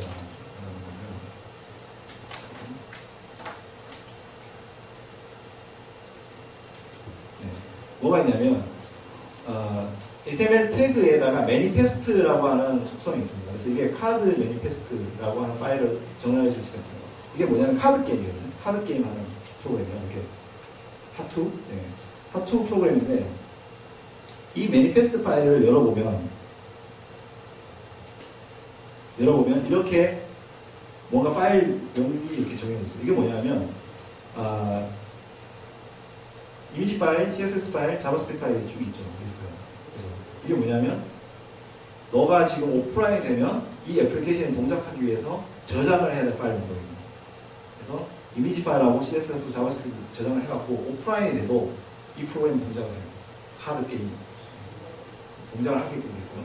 만약에 내가 이거를 우리가 앱 같은 거 업데이트 하잖아요. 버전 업데이트를 해야 되는데 그러면 어떻게 하냐. 그러면 여기 REV라고 하는 리비전이라고 하는 숫자를 바꿉니다. 리비전 2, 3, 4 이렇게 하면 브라우저가 알아서 그걸 다시 받아갖고 자기 로컬에다가 저장을 합니다. 이게 이제 그 오프라인 앱 매니페스트라고 하는 기능이거든요. 지금 굉장히 많은 서비스들이 이걸 가지고 서비스를 하고 있어요. 네, 여러분도 혹시 지메일 같은 거를 써보시면 지메일 보면 지메일 웹 버전에 가보면 자기 메일이 빨리 들어오잖아요. 근데 오프라인을 해보세요. 돼요. 메일을 읽을 수 있어요. 그리고 검색도 돼요. 그게 왜 그러냐면 자기 메일을 그 일부를 저장을 하는 거예요. 로컬에다. 그래서 오프라인에서 동작할 수 있게끔 그렇게 하는 거예요. 네, 제가 지메일을 열어보면요. 지메일 웹 버전을 열어보면 여기 보면 매니페스트 파일이 되어 있습니다. 저 얘네들을 쫙 다운로드 받으면 여기에다가 로컬에 저장이 됩니다. 그래서 마치 소프트웨어를 인스톨하듯이 웹페이지를 인스톨할 수 있어요. 웹브라우저에. 지금 저렇게 쓰는 데가 굉장히 많습니다. 지금 현재 오프라인 캐시를 써갖고 서비스를 만드는 데가 굉장히 많고요. 자, 근데 또 하나의 문제가 있어요. 자, 그러면 뭐 프로그램은 저장을 했어요. 근데 웹에서 우리가 서비스하는 모든 데이터는 데이터베이스에 있죠. 그죠? 개발자들한테 우리가 디자이너들은 물어보면 데이터 어디 있어요? 그러면 DB에 있어요. 그리고 안 보여주려고 그러고요. 그죠? 자기네 전유인물인 것처럼 그러는데 왜냐하면 지금 디자이너들도 그렇지만 마크업 개발자도 그렇거든요. 마크업 개발자들도 백핸드 개발자, 그러니까 웹 프로그래머들이 DB로 컨트롤을 해요. 그러니까 마크업 개발자는 웹 프로그래머들을 위해서 그냥 약간 시다바니? 뭐 이런 것만 하는 거죠. 그러니까 마크업 만들어주고 그러면 걔네들이 뭔가 자바 프로그램에 적용을 해줘야 DB의 데이터가 나와갖고 보여지는 거예요. 그러니까 사실 보면 프론트엔드 개발자도 그렇고 디자이너도 그렇고 사실은 중요한 콘텐츠에 액세스를 못하는 거죠. 근데 실제로 보면 그런 어떤 측면에서 봤을 때 웹에서도 DB 액세스가 할 수가 없다는 게 있는 거죠. 오프라인이 되면 콘텐츠를 받을 수 있지만 인스톨을 할 수 있는데 DB는 인스톨 못하는 거죠. 그래서 만들어진 게 웹에서 웹 스토리지 인덱스 DB라고 하는 게 있습니다. 그래서 로컬에다가 데이터베이스를 만들어요. 그런 다음에 아까 제가 보여줬던 이 웹메일 같은 메일 데이터를 거기다 저장합니다. 데이터베이스처럼. 그러고 난 다음에 거기서 쿼리를 던져갖고 가져옵니다. 그러면 이거는 백핸드 개발자가 할 일이 아니에요. 프론트엔드 개발자가 DB를 저장하고 물론 싱크는 해야 되겠죠. 싱크는 해야 되겠지만 거기에서 자바스크립트로 그걸 꺼내갖고 프론트엔드에 보여주고 넣고 이렇게 해야 됩니다. 근데 그 DB는 시큐어하게 되기 때문에 그 웹사이트의 컨텐츠에서만 이렇게 접근할 수 있고 예를 들어 다른 서버에 있는 사람이 예를 들어 다음넷의 웹서버 애플리케이션이 지메일의 애플리케이션 접근을 못해요. 그거는 이제 브라우저가 샌드박스를 하고 있기 때문에 그거는 당연히 안 되는 거예요. 그 암호화에서 샌드박스를 하고 있고요. 그래서 안 되는 거고 이런 식으로 동작을 할 수 있는 데이터베이스를 오프라인에 있는 브라우저에 로컬 스토리지를 저장을 하고 있습니다. 그래서 지메일도 보면 열어보면 지금은 좀 조금 옛날 버전이고 지금은 좀 다른 데이터베이스로 로컬 스토리지와 인덱스 DB를 바꿔놨는데 이렇게 데이터베이스가 로컬에 있어요. 로컬에. 그래서 로컬을 제가 열어보면 로컬에 내 메일 정보가 일부 들어있습니다. 검색 가능하죠. 자, 그러면 오프라인 됐을 때 안 되는 거 그리고 원격 데이터베이스가 원격에 있어서 안 되는 거 이런 거 어느 정도 다 커버를 하고 있어요. 뭐 이런 되는데 넘어갈까요? 그 다음에 또 잘 안 되는 것 중에 하나가 이런 겁니다. 파일을 여러 개 선택해가지고 드래그 앤 드롭 하는 이런 거잖아요. 그죠? 그거 하려면 액티브스 깔아야 돼요. 근데 그것도 지금 가능합니다. 여러분도 또 지메일, 제가 지메일을 자꾸 예를 들는데 지메일을 예를 들면 지메일은 여러분들 해보세요. 크롬이나 파이어폭스 쓰는 사람들이 바탕화면에 있는 거 드래그 앤 드랍 하면 드래그. 요즘에 뭐 이런 경험이 많으셔서 플러그인 안 깔고도 드래그 앤 드랍 되는 걸 많이 경험해 보셨을 거라고 생각이 듭니다. 근데 이렇게 드래그 앤 드랍이 되는 거죠. 액티브엑스도 안 깔았는데. 왜냐하면 브라우저가 시스템의 파일 핸들링을 할 수 있는 API가 있고, 그걸 통해 갖고 파일을 읽을 수 있는 그런 형태가 됐다는 거죠. 그리고 뭐 위치 지역의 데이터를 얻어온다거나 내 위치, 지오로케이션이라는 걸 통해 가지고 현재 위경도 잡혀 얻어오는 데에도 사용이 가능하고, 이렇게 그 리치한 그런 기술들을 가지고 컨텐츠를 만들 수가 있게 됐습니다. 그래서 앱이라고 하는 게 지금은 우리가 마크업하고 CSS 정도를 떠나서 이런 다양한 기술들을 가지고 실제로 앱을 만들 수가 있습니다. 로컬에서 돌아가는 앱을. 근데 또 하나의 문제가 있어요. 문제는 결국은 뭐도 서버가 줘야지. 그죠? 서버가 줘야지만 가능한 거죠. 그리고 웹 서버는 아주 단순하잖아요. 요청을 하면 받아요. 요청을 받아요. 근데 문제는 제가 이분하고 같이 뭔가를 하려고 하는데 서버가 중간에 아무 역할을 못 해줘요. 예를 들어 제가 채팅을 하고 싶어요. 이분하고. 채팅 어플리케이션이 되고 어떻게 동작하는지 아세요? 이렇게 동작하죠. 자, 서버가 있어요. 그리고 제가 접속을 딱 합니다. 뭐 있어? 누가 보낸 거 있나? 이렇게 물어봐요. 그러면 이게 보내지 않았으면 보낸 거 없다 이렇게 답이야. 그럼 이제 채팅창이 그냥 가만히 있는 거죠. 근데 이분이 그 리퀘스트를 해요. 서버에. 뭐 내용을 하나 쓰죠. 그럼 제가 또 얘가 서버가 나한테 알려주는 게 아니고 제가 또 물어봐야 돼요. 얘한테. 서버는 유식 단순하기 때문에 그냥 물어보는 것만 답을 해요. HTTP 서버, 웹 서버는 그렇거든요. 그래서 답을 딱 해주는 거죠. 이제 이 사람이 뭐라고 썼어. 그럼 제가 또 이제 쓰죠. 그럼 내가 쓰면 또 리퀘스트를 보내죠. 그럼 이분이 또 물어봐야 또 답을 해줘요. 다시 말해가지고 서버한테 계속 물어봐야 돼요. 채팅 어플리케이션 하나 만들려면 서버는 엄청나게 많아야 돼요. 왜냐? 제가 한 5초에 한 번씩 물어보면 안 되잖아요. 5초 동안 어떤 일이 생길지 누가 죽을 수도 없는 거예요. 그러니까 계속 물어봐야 돼요. 그럼 서버도 계속 답을 해줘야 되니까 엄청나게 힘들죠. 그래서 우리가 그 흔히 말하는 AJAX 애플리케이션들이 뭔가 서로 커뮤니케이션 할 때는 굉장히 부하가 많이 들고 서버에 부하가 많이 들고 결국 서버가 할 수 있는 일이 역할이 한정이 되는 거죠. 근데 최근에 나온 기술 중에 이런 기술 중에 웹소켓이라고 하는 기술이 있어서 웹소켓이라는 기술은 서버가 단순히 답만 해주는 게 아니고 그러니까 물어보면 답만 해주는 게 아니라 안 물어봐도 계속 보내줘요. 지금 보시면 브라우저 두 개가 있죠. 브라우저 두 개가 있고 둘이 레이싱 경기를 하는 다 마크업 HTML로 CSS 자바스크립트 만든 겁니다. 근데 지금 이 브라우저에서 뭘 하냐면 얘가 지금 방향성 데이터를 서버로 보내요. 그러면 서버가 이 브라우저들한테 그 방향성 데이터를 푸시를 해주는 거예요. 계속 물어보지 않아도 푸시를 해주는 거예요. 아주 시니스하게. 그리고 얘가 이 자기 학과한테만 보내는 게 아니고 옆에 있는 자기 플레이하는 사람한테도 보내줘가지고 딴 사람이 어떻게 동작하는지까지 보여주는 거예요. 즉 다시 말해 서버가 옛날에는 멍청하게 요청하는 것만 답했는데 지금은 서버가 답을 자기가 계속 보낼 수 있어요. 푸시를 해줄 수 있어요. 그러면은 뭔가 우리가 어떤 이런 레이싱 게임이라든지 채팅이라든지 이런 거 할 때 엄청나게 빠르게 애플리케이션 만들 수 있겠죠. 이런 장점의 기술들이 지금 나와 있어요. 그래서 지금 웹소켓을 가지고 쓰는 데가 되게 많아요. 제가 지금 오늘은 파워포인트로 제가 데모했지만 되게 제가 금방 스마트폰 같은 거 가지고 누르면 웹페이지가 이렇게 바뀌는 그런 데모를 갖고 있는 그 파워포인트 슬라이드 데모도 있습니다. 저기 HTML 슬라이드 데모도 있어요. 그런 데모도 있을 정도로니까. 그래서 서버의 어떤 그 리스크를 해결하는 거죠. 근데 여기서 끝나지 않았어요. 이게 굉장히 웃긴 게 결국은 그래도 웹은 뭡니까? 서버가 있어야 동작하는 웹 페이지는 서버가 있어야 뭐 그래도 좋지. 몇 개 주든 뭐 푸시를 해주든 간에 어쨌든 간에 서버가 있어야 되는데 지금 나와 있는 기술은 서버 없이도 됩니다. 우리가 흔히 말해서 P2P라고 하는 건데 예를 들어서 우리가 토론트에서 파일을 받을 때 서버가 있냐면 서버가 없습니다. 클라이언트들끼리 서로 내가 갖고 있는 데이터를 서로 쉐어해주고 빠른 데이터를 받아주게 해주는 프로토콜이 존재하고 돼요.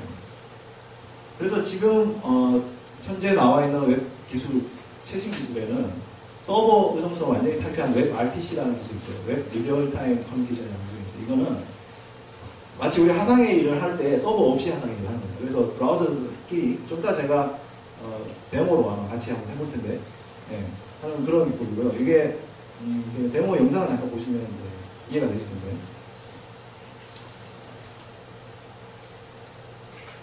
지금 소리가 안 나오네요. 얘가 지금 아코디언을 켜고 얘는 노래를 부르고 있어요.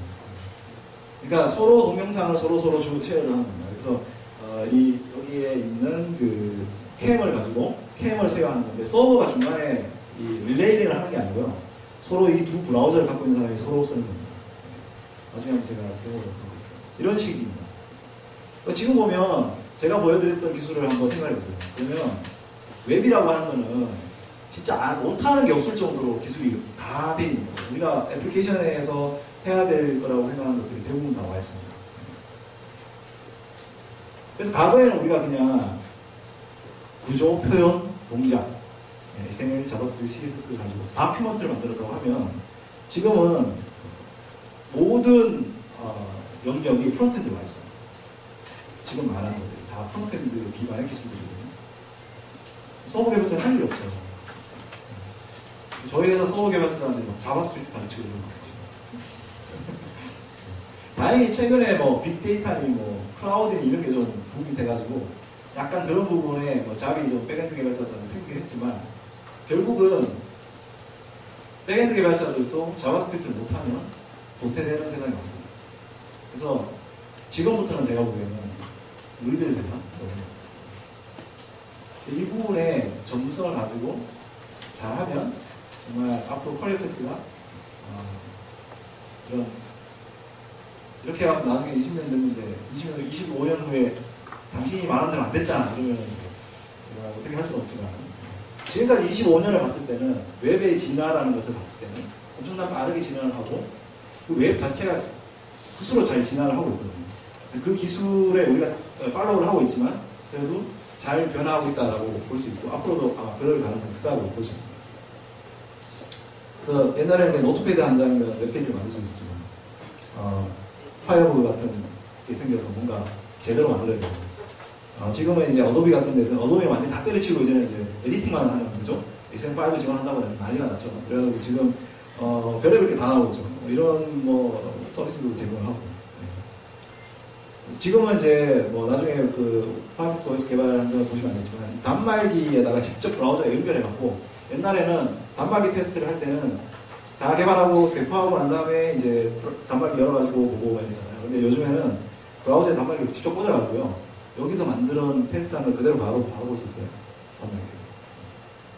그 정도로 지금 되어 있거든요. 그래서 이런 부분들까지 제공할 정도 개발이 진행되고 있습니다. 근데 여전히 아직 웹이 못하는 것들이 많아요. 여기까지 했는데 뭐 또 못한다 그래. 대부분 하는 것 같은데. 못하는 게 바로 이게 뭐냐면 디바이스 핸들링. 제가 이 브라우저에서 와이파이를 끈다거나 켠다거나 못해요. 이 PC에서. USB에 있는 컨텐츠를 끌어가지고 뭔가 웹에다 올리고 싶은데, 그죠? 못하죠. 블루투스도 안 켜지고. 이거를 지금 못하는 겁니다. 지금 현재 남아있는 숙제는. 그래서 이 남아있는 숙제가 바로 오퍼레이션 시스템 프로그램이에요. 이거는 뭐 이해제가 좀 설명해 뒤에 현석 씨가 마지막 시간에 설명하겠지만 옛날에는 우리가 그 스마트폰에다가 이 단말기에다가 지금 PC 웹브라우저에다가 단말기에다가 서비스를 하려면 웹으로 서비스를 하면 단말기 컨트롤을 하려면 어떻게 해야 됩니까? 폰갭이라든지 이런 걸 써야 돼요. 그래서 폰갭 같은 라이브러리를 넣어가지고 여기서 걔네가 중간에 그걸 해줘야 웹 애플리케이션에서 우리가 그거를 뭐 사진을 찍는다거나 사진을 받아본다거나 이렇게 가능했거든요. 근데 우리가 그래서 아주 좋은 애플리케이션을 많이 만들 수 있었어요. 지금 보이는 게 이게 핸더브리드라고 하는 소프트웨어 게임이거든요. 지금 이게 돌아가는데 동전 찍기 게임이에요. 그래서 동전 이렇게 안 찔리고 잘 이렇게 어려운데 잘못하다 보면 이제 찔리는데 이렇게 피가 막 보이죠. 근데 이 프로그램이 보시면 굉장히 이렇게 아주 멋있게 게임이 되어 있잖아요. 근데 이게 웹으로 만들 수 있어요. 그리고 여기에 뭐 동작이나 이런 부분도 디바이스 핸들링을 할 수 있도록 그렇게 만들어요. 그러니까 사실은 웹으로 고성능의 게임을 만들 수 있는 사실이 된 거죠. 근데 남아있는 것들이 있는 거예요. 그래서 그런 부분들을 핸들링하기 위한 최근의 변화가 바로 파이어폭스 OS 같은 웹 OS, 모바일 웹 OS 같은 거고, 전체 다 많은 모든 디바이스에 있는 단말기에 있는 웹 텔레폰이라는 게 전화고, 그 다음에 카메라, USB, 뭐 지오로케이션, 배터리, NFC, 바이브레이션, 이게 진동 이런 것도 웹 자바스크립트 API로 컨트롤 해가지고 그거를 컨트롤할 수 있게 만드는 거를 지금 다 표준화를 하고 있습니다. 지금은 그래서 이 파이어폭스를 OS라는 것이 단순히 그냥 제3의 OS, 그러니까 사람들이 그렇게 생각을 해요. 안드로이드, iOS, 그리고 저 마이너 중에 하나, 뭐 아직까지 단말기 구경도 못한 거라고 생각을 많이 하거든요. 근데 우리가 이 변화를 이렇게 단순하게 보면 안 돼요. 그러니까 마이너의 어떤 브라우저를 기반으로 하는 웹 OS 정도라고 생각을 할 게 아니고, 이거를 웹의 진화의 연장선상으로 가는 거예요. 그런 우리가 통찰력이 있어야 앞으로 10년을 살 때도 별로 문제 없이 살 수 있을 것 같아요. 그래서 이거는 이제 마지막 시간에 아마 상세하게, 구글도 이걸 깨달았어요. 얘네들도. 그래서 얘네들이 만든 게 있어요. 크롬 OS. 들어보셨죠? 크롬 OS는 뭐냐면 랩탑에다가 싹 다 지우고 웹브라우저만 하나 딸랑 올린 거예요. 크롬만 딱 올렸어요. 물론 그 밑에 리눅스 커널이 있지만 리눅스 커널 위에다가 크롬을 딱 올려서, 여러분들 이게 크롬 OS 랩탑을 써보시면 아무도 안 돼요. 그냥 웹브라우저만 딱 되고 그냥 웹서핑만 됩니다. 물론 이제 뭐 블루투스나 이렇게 와이파이 끄다 켰다 이런 기능이 되지만, 그래서 이거 보고 사람들이 황당했어요. 뭐야 이거, 오피스도 안 들어가고 뭐 게임도 설치해가지고 게임도 쓸 수 있어요. 랩탑이 왜 이래? 라고 생각을 했거든요. 근데 사실은 구글도 미래를 보거든요. 지금 크롬북이 넷북 시장에서 엄청나게 많이 성장했어요. 지금 해외에서는 크롬북이 굉장히 많이 풀립니다. 근데 이제 구글은 안드로이드가 있죠, 모바일에서는. 근데 그러면 구글은 모바일 OS를 웹 OS를 안 만드나요? 얘네들이 PC에까지 이런 걸 했는데 왜 모바일에서 안 쓸까요? 라고 얘기를 했는데, 그건 구글 내부 사정이에요. 구글은 사실은 애플의 iOS를 대항하기 위해서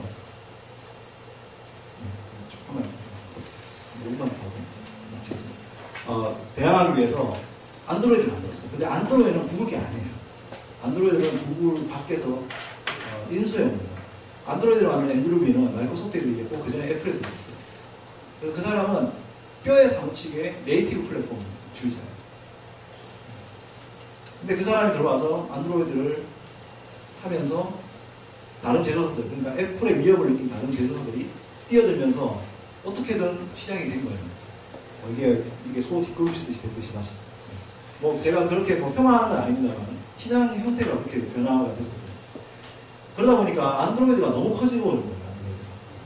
사실은 구글은 여러분들 아시겠지만 웹 기반의 서비스를 해나고 검색 서비스를 하기 때문에 돈도 검색에서 버립니다. 검색 광고로 버는 거다. 그게 90%입니다. 아직도 그걸로 먹거든요. 근데 만약에 웹이 안 되고요, 그죠? 검색을 할 수가 없고 앱이 많이 되면요, 구글이 살아남을 수 있을까요? 없습니다. 안드로이드가 로열티를 받나요? 안 받아요. 안드로이드 팔아가지고 구글한테 들어오는 게 있을까요? 없어요. 오히려 구글은 안드로이드 돈을 더 씁니다. 사람들이 구글이 안드로이드 안 되니까 구글이 엄청나게 돈 벌 거라고 생각해요. 절대로 그건 오산해요. 구글에 여러분들 안드로이드에서요, 구글 검색하시잖아요. 그럼 구글이 이 제조사한테 돈 줘요. 계약을 해갖고 돈을 줍니다. 로열티를 안 받는데, 로열티를 안 받는 공짜로 OS를 주는데 돈까지 줍니다. 왜냐? 구글 검색으로 들어오는 트랜지션 코스트라고 해가지고 전환 비용에 대한 돈을 줍니다. 그걸 왜 어떻게 알 수 있냐면, 저희 파이어폭스 브라우저 여러분들 오른쪽 위에 보면 검색창이 있어요. 근데 거기에 여러분들 구글 검색창을 치시잖아요. 그러면 그 검색창의 횟수만큼 구글에서 모질라에다 돈을 줍니다. 그게 연간 3,000원이 넘어요. 그러니 이 안드로이드 업체들한테 얼마나 더 주겠습니까? 물론 그게 약간 계약사항에 따라서 이제 제가 어떤 특정한 회사를 말할 수는 없지만 계약상에 따라서 뭘 더 주고 받고를 하면서 이제 그거를 할 수는 있겠죠. 다시 말해서 뭐냐면 구글은 결국은 웹이 커져야 성장할 수 있는 회사예요. 그래서 안드로이드가 커지면 안드로이드 앱이 많이 커지면 성장보다는 오히려 정체가 될 가능성이 큰 회사는 거죠. 그래서 최근에 큰 결단을 내렸어요. 앤드루 빈이 물러납니다. 그리고 크롬 OS를 담당하던 샘 파차이라는 사람이 안드로이드까지 가져갑니다. 물론 안드로이드를 죽이진 않을 거예요. 저도 그걸 그렇게 할 수는 없겠죠. 지금 실택이 엄청나게 커졌기 때문에. 하지만 뭔가 변화는 생길 거라는 거죠. 그 첫 번째 변화가 뭐냐면 안드로이드에 크롬 브라우저가 들어온 거예요. 여러분들 굉장히 의아했던 것 중에 하나가 뭐냐면 안드로이드가 몇 년 동안 성장하는 동안에 크롬이 PC 브라우저 정리에 엄청나게 이렇게 큰 성장을 할 때도 안드로이드에는 크롬이 없었어요. 안드로이드에 디폴트 브라우저가 있었지 크롬 브라우저가 없었어요. 근데 안드로이드 크롬 브라우저 들어온 지 얼마 안 됐어요. 작년인가요? 작년 하반기인가 그렇게 됐어요. 이상한 일 아닌가요? 왜 안드로이드에 크롬 브라우저가 없었을까요? 구글이라는 회사가 하는 건데 똑똑한 분들이 다 모였는데 못 만들지는 않았을 거라는 거예요. 못했던 거지. 근데 지금 했다는 거죠. 그리고 얘네들이 지금 현재 크롬 OS라고 하는 걸 갖고 크롬 웹스토어를 만들어가지고 지금 하고 있는데 여러분 나중에 이제 키캣 버전에 새로 나온 버전 중에 있는데 제가 얼마 전에 알게 된 거예요. 저도 얼마 전에 알게 됐는데 저희 이제 모바일 기술팀 팀장이 이제 알아갖고 저희한테 알려줬어요. 며칠 전에 알려줬는데 키캣 버전에 어떤 게 있냐면 앱 인덱스라는 게 있습니다. 여기 지금 제가 여기 PT는 못 넣는데 앱 인덱스가 뭔지 아세요? 여러분들 웹 브라우저에다가 아까 제가 웹 HTML5의 스펙에 맞춰서 뭔가 매니페스토 파일 같은 거를 설정을 하면 구글 검색 엔진이 그걸 크롤링을 해요. 크롤링을 해갖고 어떻게 하냐면 검색 구글 앱 있잖아요. 구글 앱에서 그 검색들이 나오면 버튼 하나 달아주는 거예요. 앱 열기. 근데 마치 앱이 열는 것처럼 열려요. 웹페이지에. 아시겠어요? 굉장히 무서운 거죠. 그러니까 검색 엔진을 통해 갖고 앱을 크롤링을 하겠다는 거예요. 그게 지금 인앱이라고 해가지고 인앱 인덱스라고 해가지고 지금 키캣에 들어가 있고 지금 미국에서 지금 몇 개 사이트가 이 시작을 한 겁니다. 얼마 안 됐어요. 그 시작한 지. 근데 그것만 딱 봐도 아는 게 안드로이드를 웹 앱에 그 크롤링을 통해서 검색이라는 걸 갖고 전초를 삼겠다는 거예요. 지금 우리는 안드로이드 앱 대부분 어디에다 올립니까? 안드로이드 앱 스토어에 올리죠. 그죠? 근데 그 시장을 조금씩 바꾸겠다는 거예요. 그거 의미하는 게 뭘까요? 이렇게 생각을 해야 되거든요. 그래서 뭔가 큰 변화가 또 앞으로 있을 것 같다라는 생각이 듭니다.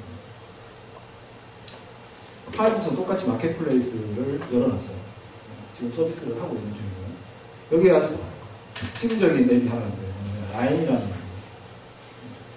라인 브라우저는 라인 메신저는 지금 안드로이드하고 iOS하고 윈도우하고 윈도우 7하고 PC 버전 다 나왔어요. 우리나라는 라인은 그렇게 많이 쓰진 않지만 중남미 지역하고 동부 유럽에는 많습니다. 지금 파이어폭스 OS 폰이 중남미 동부 유럽 폰이 나가고 있거든요. 그래서 파이어폭스용 웹 버전이에요. 웹 OS 버전에 라인을 깔아서 쓸 수가 있습니다. 제가 써봤는데 환상적으로 나왔어요. 진짜 나왔어요. 제가 네이버지만 대단하다고 생각합니다. 칭찬할 줄만큼 잘 만들었어요. 제가 만들라는 건 아니고 너무 잘 만들었고 저희 이제 4월 10일 날 저희가 파이어폭스 개발자 컨퍼런스를 국내에 처음 해요. 한 450명을 대상으로 하는. 그때 와서 발표해 주고 있어요. 라인에서. 라인앱을 어떻게 파이어폭스 OS로 만들었는지, 자기는 어떤 문제가 있었는지, 이런 것들을 발표해 주게 되는데, 진짜 잘 만들었습니다. 아마 이제 앞으로 위챗이나 왓츠앱도 아마 만들지 않을까 생각이 드는데, 실제로 파이어폭스 OS에서도 실제로 잘 돌아갑니다. 메신저가 기능이. 마플도 이런 걸 해줬으면 좋겠네요. 페이스북이나 트위터 앱도 지금 많고요. 그래서 지금 현재 배포 채널이 다양하게 제공이 됩니다. 지금 만약에 우리가 웹 앱을 단순히 파이어폭스 OS나 아니면 아까 크롬 OS도 마찬가지지만 웹 앱이 단순히 스마트폰이나 태블릿에만 배포가 되는 게 아니고요. 지금 현재는 여러분들 크롬 웹스토어 써보시면 아시겠지만 PC에서도 앱이 설치가 돼요. 그리고 파이어폭스 같은 경우에는 아예 안드로이드 앱처럼 설치가 됩니다. 그래서 안드로이드 우리가 앱 지우는 것처럼 지워질 수가 있어요.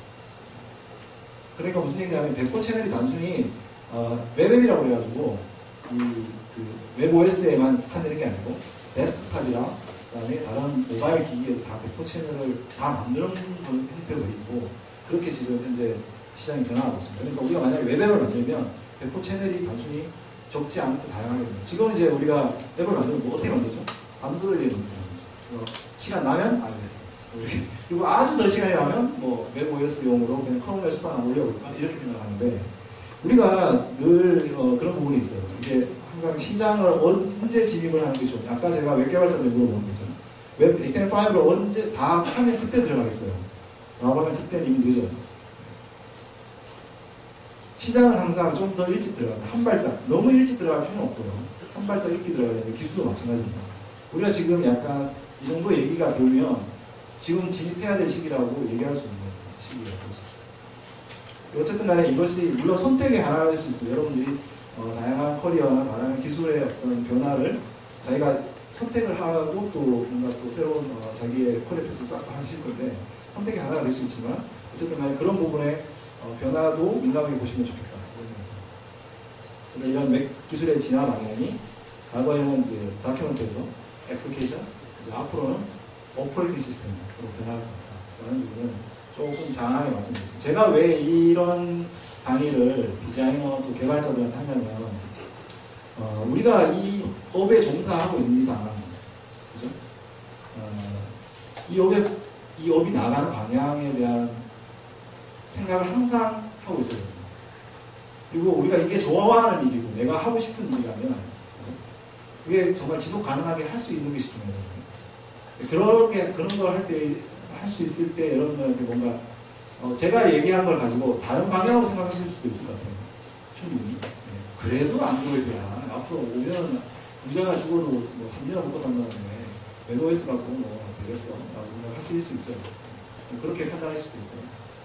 그렇지만 저도 여기 업계 경력이 한 15년 이상 되는데, 뭐 벌써 웹에 진입한 지 20년, 학교 때부터 생각 20년 됐는데, 20년 동안 보면서 느끼는 것이 항상 보면, 세상은 항상 지금 대세라고 생각하는 것이 3년 후의 대세가 아니에요.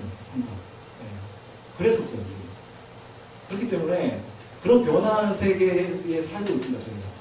그렇기 때문에 우리가 그런 부분들을 잘 민감하게 이렇게 잘 포착을 하고 가는 것이 중요하다. 오늘 지금 이 시간에 할 거는 뭐 그런 지금 얘기 제가 앞에서 조금 길게 얘기했던 것도 있기 때문에 그래서 지금 오늘 보여드릴 거 이 시간에는 그냥 좀 데모 위주로 보여드리도록 할게요.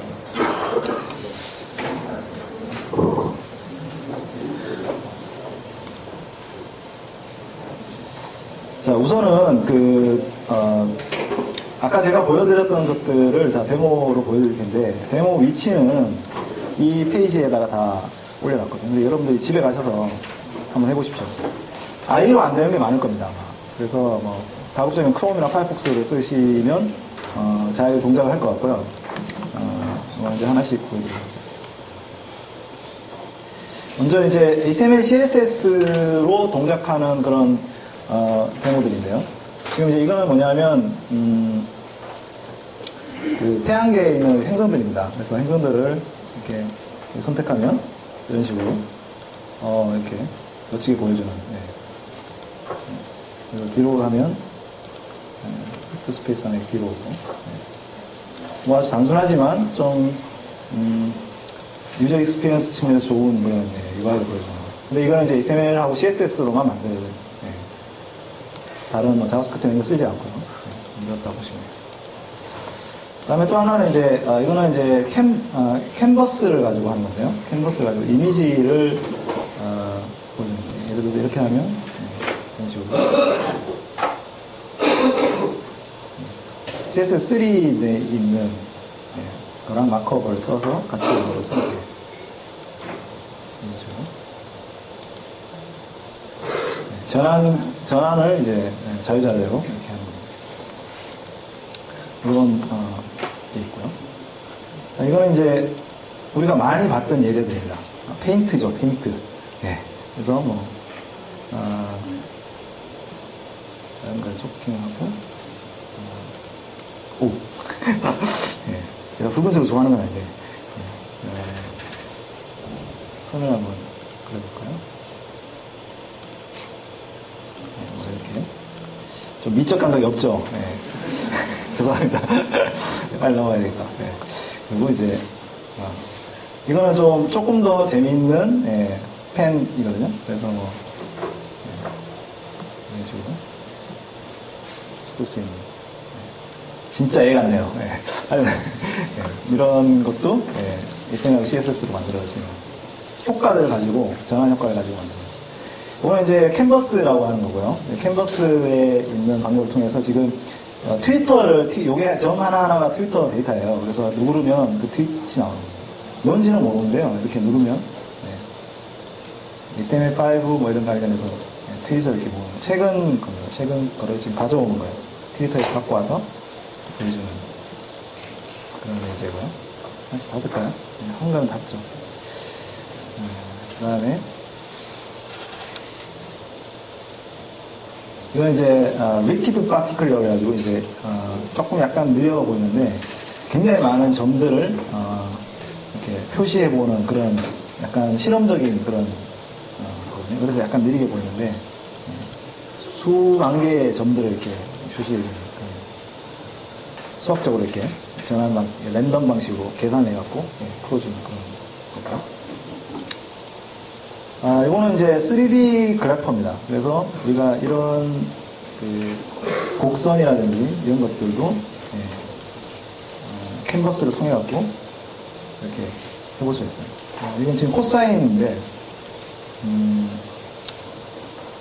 우리가 잘 아는 코사인 x 플러스 사인 이런 것도 이런 식으로. 더 복잡한 수식을 잘 모르겠네요, 제가. 이런 식으로 할 수 있는 텍스처라든지, 뭐, 칼라라든지, 이런 걸 바꿀 수 있고요. 이런 예제가 있습니다.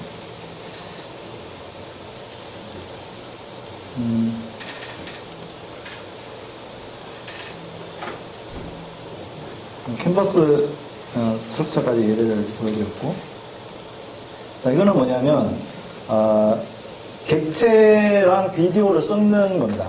지금 보시면 요 지금 컨텐츠는 동영상이거든요. 동영상. 그러니까 우리가 동영상 이런 동영상을 찍은 거예요. 찍은 다음에 지금 여기 객체들이 움직일 때 지금 여기에다가 동영상을 얹어주는 거죠. 그래서 이걸 픽처를 바꿀 수 있어요. 이런 식으로. 그리고 뭐 예를 들어 새를 올릴 수도 있고. 그리고 여기다가 그리고 이거를 하면 이런 식으로. 그러니까 만약에 우리가 예전에 플러그인만 있었을 때를 생각해 보면 동영상에 있는 컨텐츠랑 얘를 섞어서 뭔가를 이게 컨비네이션해서 뭔가를 서비스 만든다는 건 불가능했거든요. 왜냐하면 동영상은 딱 플러그인에 갇혀 있기 때문에.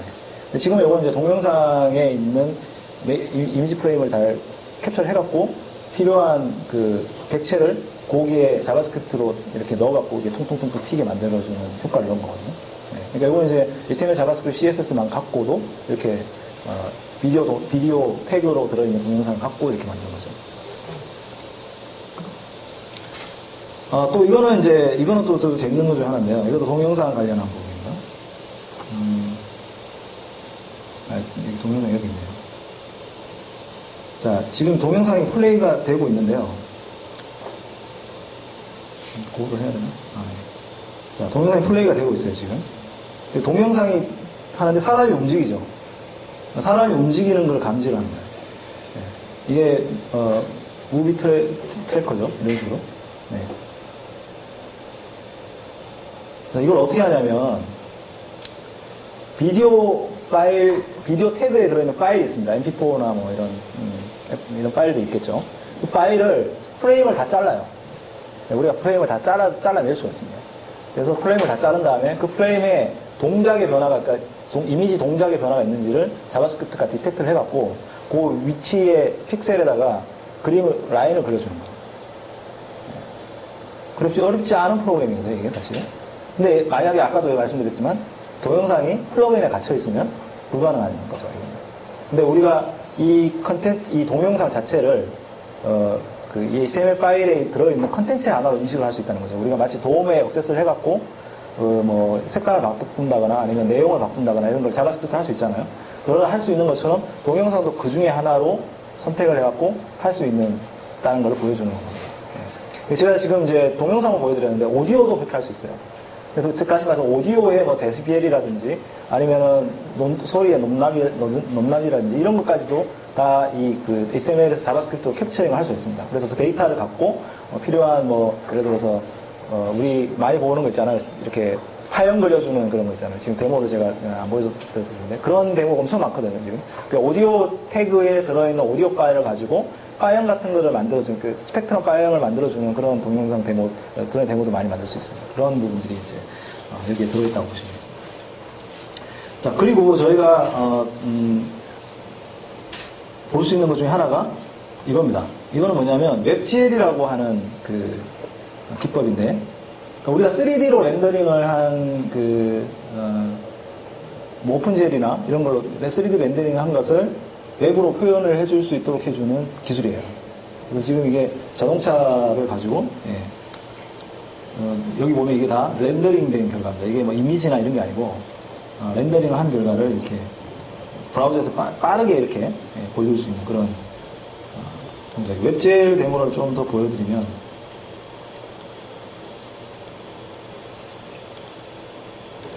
이게 지금 동작을 안 했던 것 같은데 동작을 안 하네요. 다른 데모를 하나 보여드릴게요. 이거는 이제 웹젤로 만든 3D 이거 많이 보신 분들이 있을 거예요. 크롬에서 보신 건데 3D 로 이렇게 약간 시간이 걸리죠. 로딩하는데.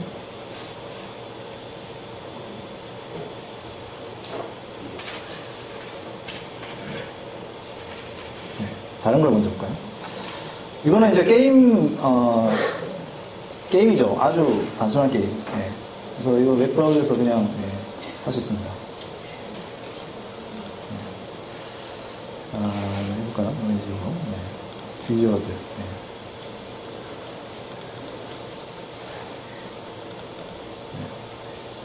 여러분들 눈에 보이죠? 저거 왜 안 누르지? 죄송합니다. 잘해야 되는데. 이런 이제 게임, 이런 게 있고요. 또 이제, 브라우저 캐스트라고 하는 게임이 있습니다. 이거는 이제 모질라에서 만든 건데요. 이거는 이제 2D 게임이에요. 그래서, 아주 옛날의 향수를 자극하는 게임인데, 도트 시절에.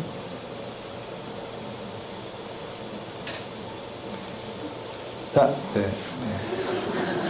자, 칼을 잡으러 먹고 생지 잡으러 가요. 생지. 그렇지. 어이, 한 칼에 안 죽네. 어이, 얘가 막 덤벼네요. 뭐 이렇게. 얘는 이제 먹고 뭐 이렇게 하는 그런 게임입니다. 옛날에 많이 해보셨죠? 오락실에서. 이런 게임들도 이렇게 만들 수 있고요. 롬 한번 다 됐나요? 볼까요? 이게 이거는 이제 다양한 기술들이 접목이 돼 있어요. 지금 요거는 이제 동영상이죠. 동영상이고, 이거는, 그래서 내가, 여기서 이제 가서, 이거 보신 분들 있으시죠? 안 보셨어요? 그러니까 제가 여기서 이제, 그래, 결심해서 이렇게 선택할 수 있어요. 그래가지고 지금 요거는 3G로 제가 화면의 시점을 바꾸는 겁니다. 지금 여기 지금 점이 있는데 잘 안 보시죠? 여기 점이 있는데 화면 시점을 바꿀 수 있습니다. 이렇게 위아래 화면 시점을 바꿔서 이 렌더링을 다 웹젤로 렌더링을 하는 거고요. 플러그인 없이 그냥 브라우저에서 돌아가는 겁니다. 그래서 제가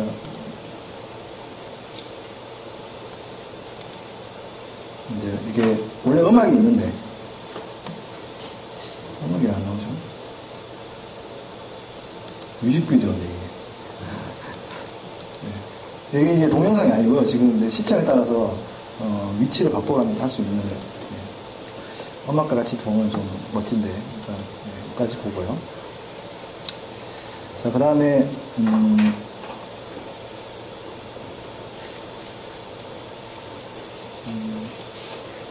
쉐어드. 네.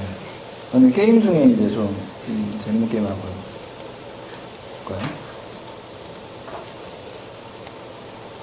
케이크 JS라는 게임인데, 네.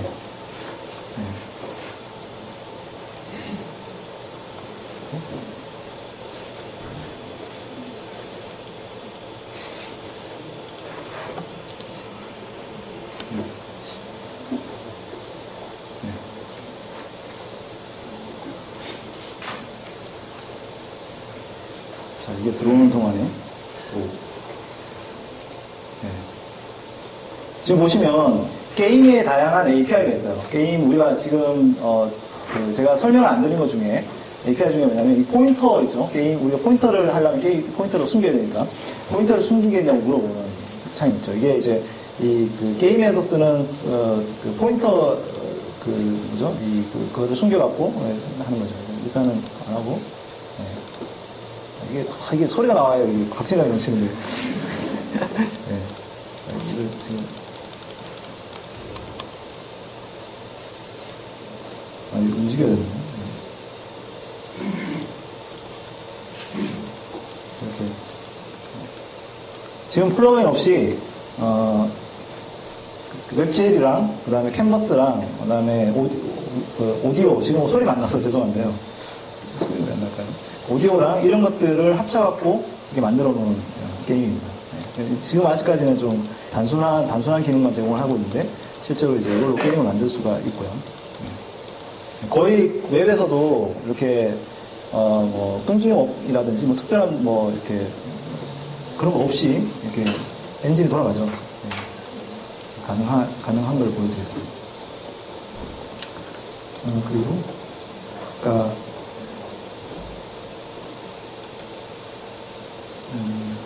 케이크.js 파일. 이제 보여드릴 건 이제 웹 RTC인데요. 웹 RTC는 이렇습니다. 웹 RTC는, 이게 이제 테스팅 페이지예요. 그러니까 웹 RTC는 기본적으로 아까 리얼타임 커뮤니케이션 하기 위해서, 미디어라든지, 채팅을 하기 위해서 자기 동영상에 이런 것들을 이렇게 캡처링을 해갖고 쓸 수가 있습니다. 먼저 한번 해보면, 웹브라우저에서 이렇게 이걸 눌러서, 이제 비디오 이렇게 누르면, 지금 여기서 지금, 동작을 안 해요. 잠깐만, 여기서 동작을 한번 쳐요. 이게 카메라를 공유할 거냐 물어본다, 이런 식으로. 네. 그래서, 공유를 하면, 네, 이렇게 나옵니다. 그래서 이제 스냅샷도 딱 찍을 수 있고. 네. 못생겼네요. 그래서 이런 거를 해갖고 여기서 받은 데이터를 가지고 받은 데이터로 이제 다른 사람들하고 통신하는 건데요. 여기 혹시 이제 PC 갖고 계신 분들 계시죠? 네. 자, 사이트를 하나 제가 알려드릴 테니까요. 일단은 한번 접속을 맺으면 그 다음부터는 RTC 통신을 하는데, 자, 마이크와 카메라를 이제 공유를 합니다. 자, 여기 한번 들어가 보세요. 앱 RTC appspot.com. 크롬도 될 것 같고요. 파이어폭스도 될 것 같고.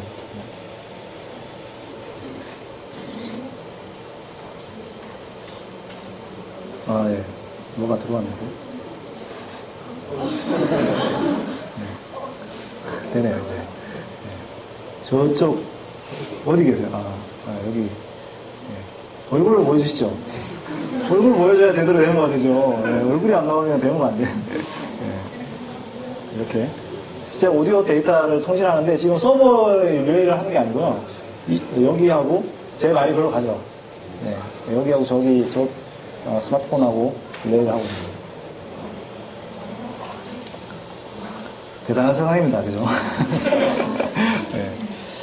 또 재밌는 데모 그냥 한두 개 좀 더 보여드리면, 제가 사실은, 이렇게 데모를 만들어야 되는데, 좀, 죄송합니다. 이제 웹을 좋아하는데 파워포인트로 데모를 만들어갖고, 이제 파워포인트를, 이제 만드는 데모를 만드는 거예요. 이렇게. 네. 그냥 아주 심플하죠. 그러니까 HTML 파일을 마크업을 이렇게 그냥 바꾸면, 여기 이제 이걸 소스 코드를 열어보면요. 그냥 마크업이에요. 이렇게. 그리고 이제 전환 효과를 여기다가 지정할 수 있습니다. E로, D로 이렇게.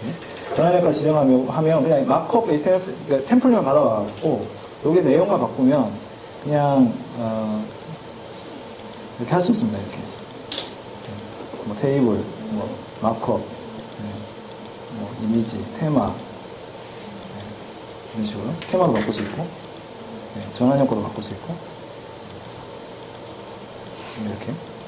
이렇게 하나씩 이렇게 할 수도 있고 뭐 필요하면 이렇게 이미지도 보여줄 수 있고 동영상도 이렇게 슬라이드 쉐어 동영상도 이렇게 보여줄 수 있고 유튜브도 그냥 금방 제가 파워포인트를 해갖고 막 동영상도 잘 안 되고 이랬잖아요. 지금 이게 제가 보니까 코덱 때문에 얽힌 것 같은데 근데 이렇게 할 수 있는 거죠. 근데 이건 뭐 그냥 단순해 보이는데 이건 이제 HTML5 CSS로 만들어진 건데요. 조금 더 재밌는 슬라이드 쇼가 있습니다. 임프레스라고 하는 건데요. 자바스크립트잖아요. 그냥 만들어서. 자, 탭 on the left or right. 탭 on the left or right.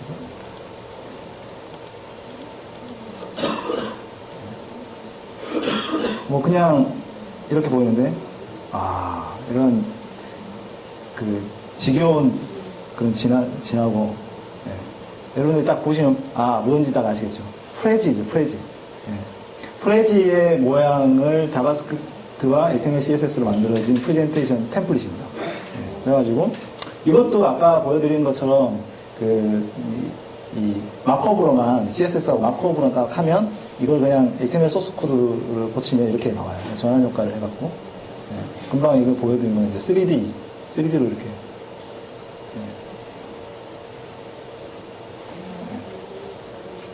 그래서 금방 요 컨텐트 있죠. 요 컨텐츠를 이제 프레지 형식으로 이렇게 보여주는 그런 거지. 요것도 이제 소스 코드를 열어보면 요다가 나오네. 이렇게 이제 설명이 되어 있습니다. 이런 식으로. 어떻게 하면 이제 내용이 어떻게 바뀐다. 설명이 다 되어 있고, 다 이제 마크업으로 이렇게 스텝 슬라이드, 이제 리드 세이트, 위치 조정하고 이런 거 딱 하면은 이제 그래서 이런 거 공유 많이 하시거든요. 그러면 요거 갖고 이제 하는데 프레지 웹사이트를 띄워놓고 하는 게 아니고 그냥 브라우저만 띄워놓고 이렇게 PT도 할 수 있습니다. 이것도 한번 재미로 한번 해보시고 그냥 마크업 공부한다고 생각하고 그냥 좀 넣어갖고 타이포그래피도 좀 바꿔갖고 그렇게 해보시면 될 것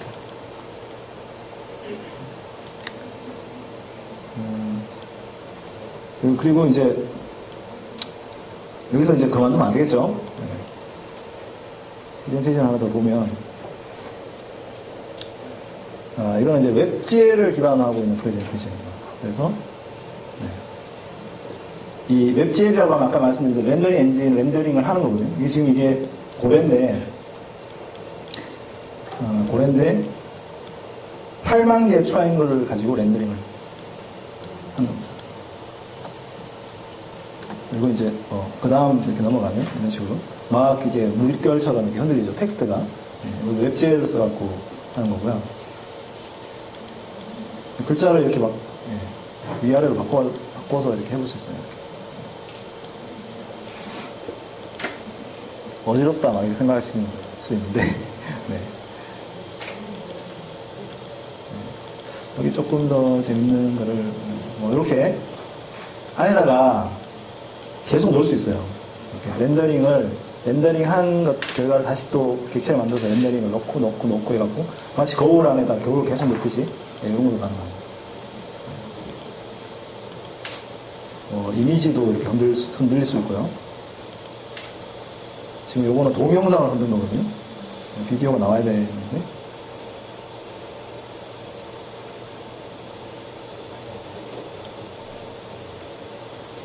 약간 로딩 속도가. 그리고 요거는 이제 웹페이지를 runningwebgl.com이라는 웹페이지를 객체 안에 넣어서 보시면 이게 웹페이지입니다. 이렇게. 텍스처도 이렇게 깨지지 않고 이런 식으로 요것도 페이지 HTML 소스를 열면 이게 보시면 다 마크업으로 돼 있어요. 마크업으로 되어 있는 걸 웹젤로 3D 렌더링만 한 겁니다. 그래서 텍스트도 그렇게, 이미지도 아까 보여드린 트레인 이미지도 보여드린.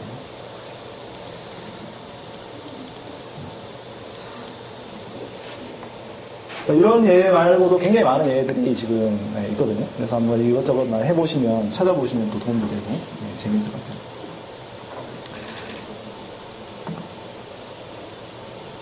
자, 그래서, 앞으로 그러면 뭘 해야 될까? 웹표준 이런 거를 하려면, 그거 잠깐 말씀드리고, 우리가 몇 분 정도 됐어요, 지금? 30분 정도 됐어요? 네. 지금 이제 굉장히 어려운 주제죠, 그죠? 뭘 해야 될 거냐를 할 때, 그러면 코딩까지 해야 돼? 뭐 이런 주제. 최근에는 이제 디자이너들을 대상으로 해서 코드를 가르치는 뭐 프로그램들이 꽤 많더라고요. 저도 뭐 살펴보니까. 근데 그 프로그램들의 대부분을 보니까 가르치지 말아야 될 걸 가르치더군요. 보니까. 이게 무슨 얘기냐면, 디자이너들은 중요한 건 뭐냐면, 디자이너들한테 백핸드를 가르쳐요. 막, 뭐, 이렇게 뭐, 서버 설치하고 막 이런 거를. 그걸 왜 그런 건지 모르겠는데, 그런 거 배울 필요 없습니다. 그거는 여러분들이 할 필요도 없고, 시키면 돼요. 네. 그래서 프론트엔드 디벨로퍼들은 프론트엔드 기술을 잘 하면 됩니다. 근데 프론트엔드 기술을 잘하기 위해서 알아야 될 기술들이 있어요. 분명히. 코딩 기술이 있어요. 그 코딩 기술을 좀 더 배우면 좋겠다라는 게 제 생각입니다. 조금 제가 만약에 여러분들이 조금 뭔가를 그걸 선택해야 된다고 하면 도움을 줄 수 있는 것이 코드아카데미라고 하는 웹사이트가 있어요. 네. 여기 가면 이제 HTML, CSS, 자바스크립트나 뭐 간단한 자바스크립트 랭귀지들을 가르쳐 줍니다. 근데 그게 그렇게 어렵지 않아요. 네. 왜냐? 저희 중학교 2학년 딸내미도 하거든요. 네. 가서 열심히. 영어도 어렵지 않아요, 별로. 그냥 마크업이 대부분이기 때문에. 네. 그래서 이걸 한번 좀 그냥 쭉 한번 해보셔도 웬만한 그 개발자들의 어떤 얘기들은 다 물리칠 수 있을 정도의 실력을 쌓을 수 있습니다. 그리고 이제 뭐 디자이너들, 요즘에 이제 개발자들이 많이 쓰는 건데요. 부트스트랩이라고 해서 이제 UI 요소들을 이렇게 디자이닝을 해갖고 이제 개발자들이 디자인하기 싫을 때, 그럴 때 이제 갔다가 백오피스는 다 이걸로 쳐바르는 뭐 이런 이제 짓을 하고 있는데, 그래서 어느 회사를 가더라도 부트스트랩을 만들어서 파란 버튼 이런 게 막 똑같아요, 전부 다.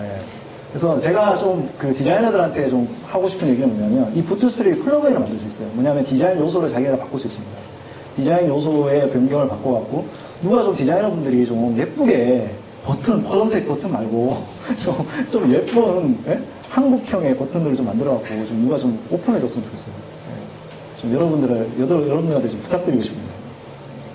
그 코딩 배우는데 이렇게 시간 쓰지 마시고, 부트스트랩 플러그인이나 테마 같은 거 좀 만드셔갖고 좀 많이 좀 뿌려주시면 개발자들이 백오피스 만드는 데 도움이 많이 되겠습니다.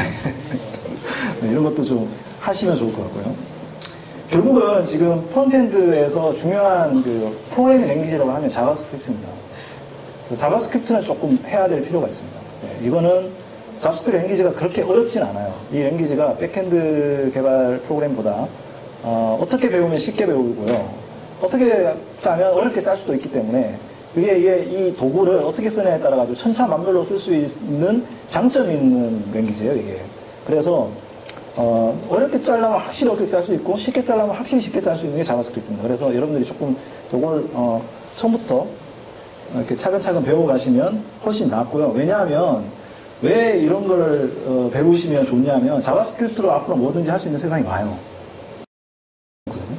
이제 대부분 이제 자바스크립트를 처음 하시고 뭐 할 때 제일 먼저 접하는 게 jQuery거든요.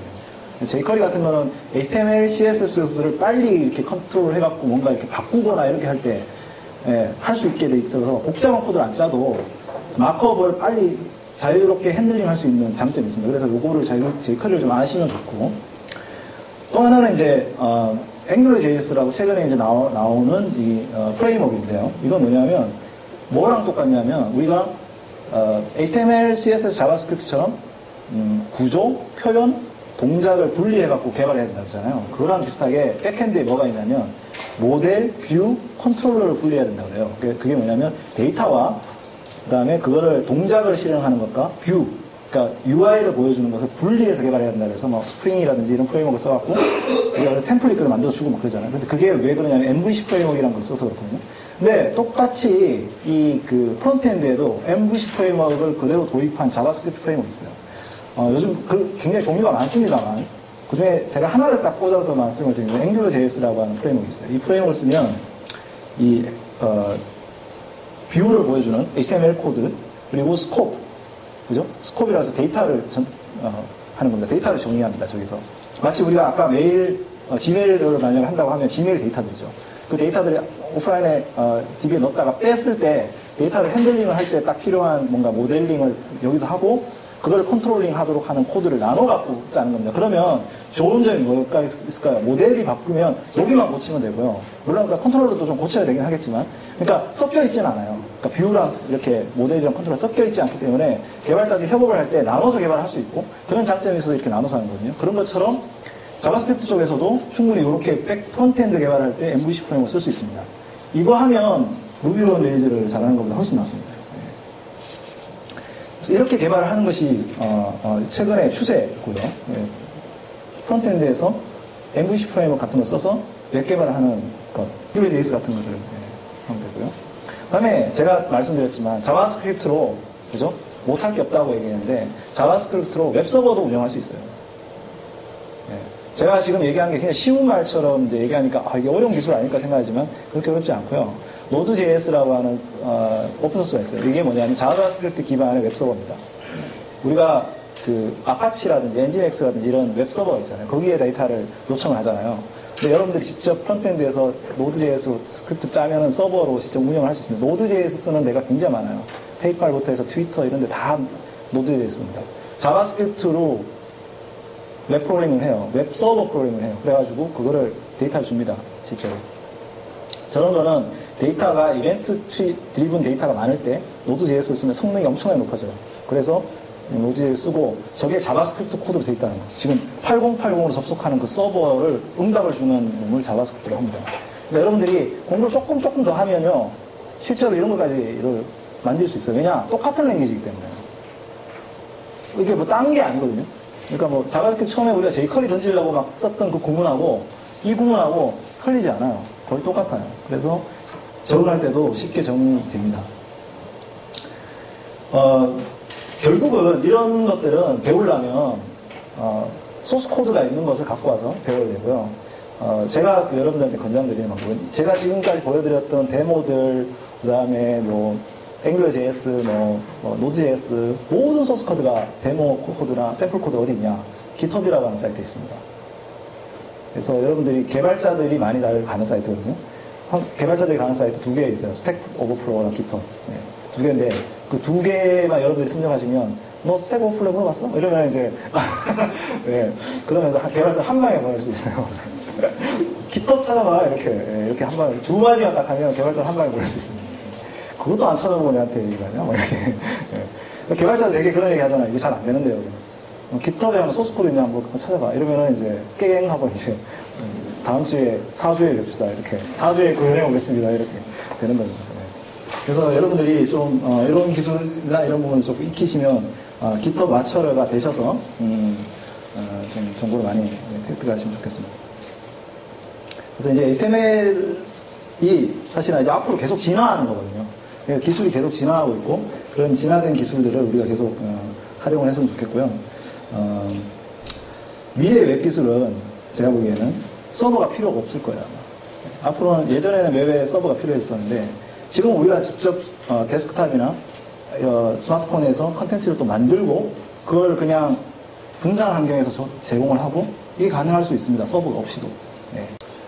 미디어가 확실하게 잘 서비스가 돼야 됩니다. 그게 어떤 기술의 어떤 특정 회사의 뭐 유튜브 뭐 이런 데다가 이렇게 갇혀 있는 게 아니고 멀티미디어도 실제로 그런 부분들이 독립될 수 있도록 그렇게 기술이 운영이 돼야 되고 그리고 네이티브 플랫폼보다는 웹 운영 체제도 발전을 해서 돼야 될 것 같고요. 그래서 그런 것들이 단순히 우리의 어떤 이상에만 맞는 철학에만 맞는 그런 서비스가 끝나는 게 아니고요. 그걸로 돈을 벌고 우리가 월급을 받고 그걸로 또 애들을 키우고 그 다음에 그 애들이 다시 이제 또 그 웹의 어떤 좋은 장점을 받아가면서 살면 지구도 세이빙 구하고 그 다음에 뭐 그죠? 더 나은 세상이 되지 않을까라는 게 저의 생각인데, 여러분들 어떻게 생각할지 모르시지만, 예. 아마 웹 기술이 정말 이렇게 흘러가야 되지 않을까라고 생각을 하고, 아마 방향도 그렇게 되지 않을까, 그런 생각이 듭니다.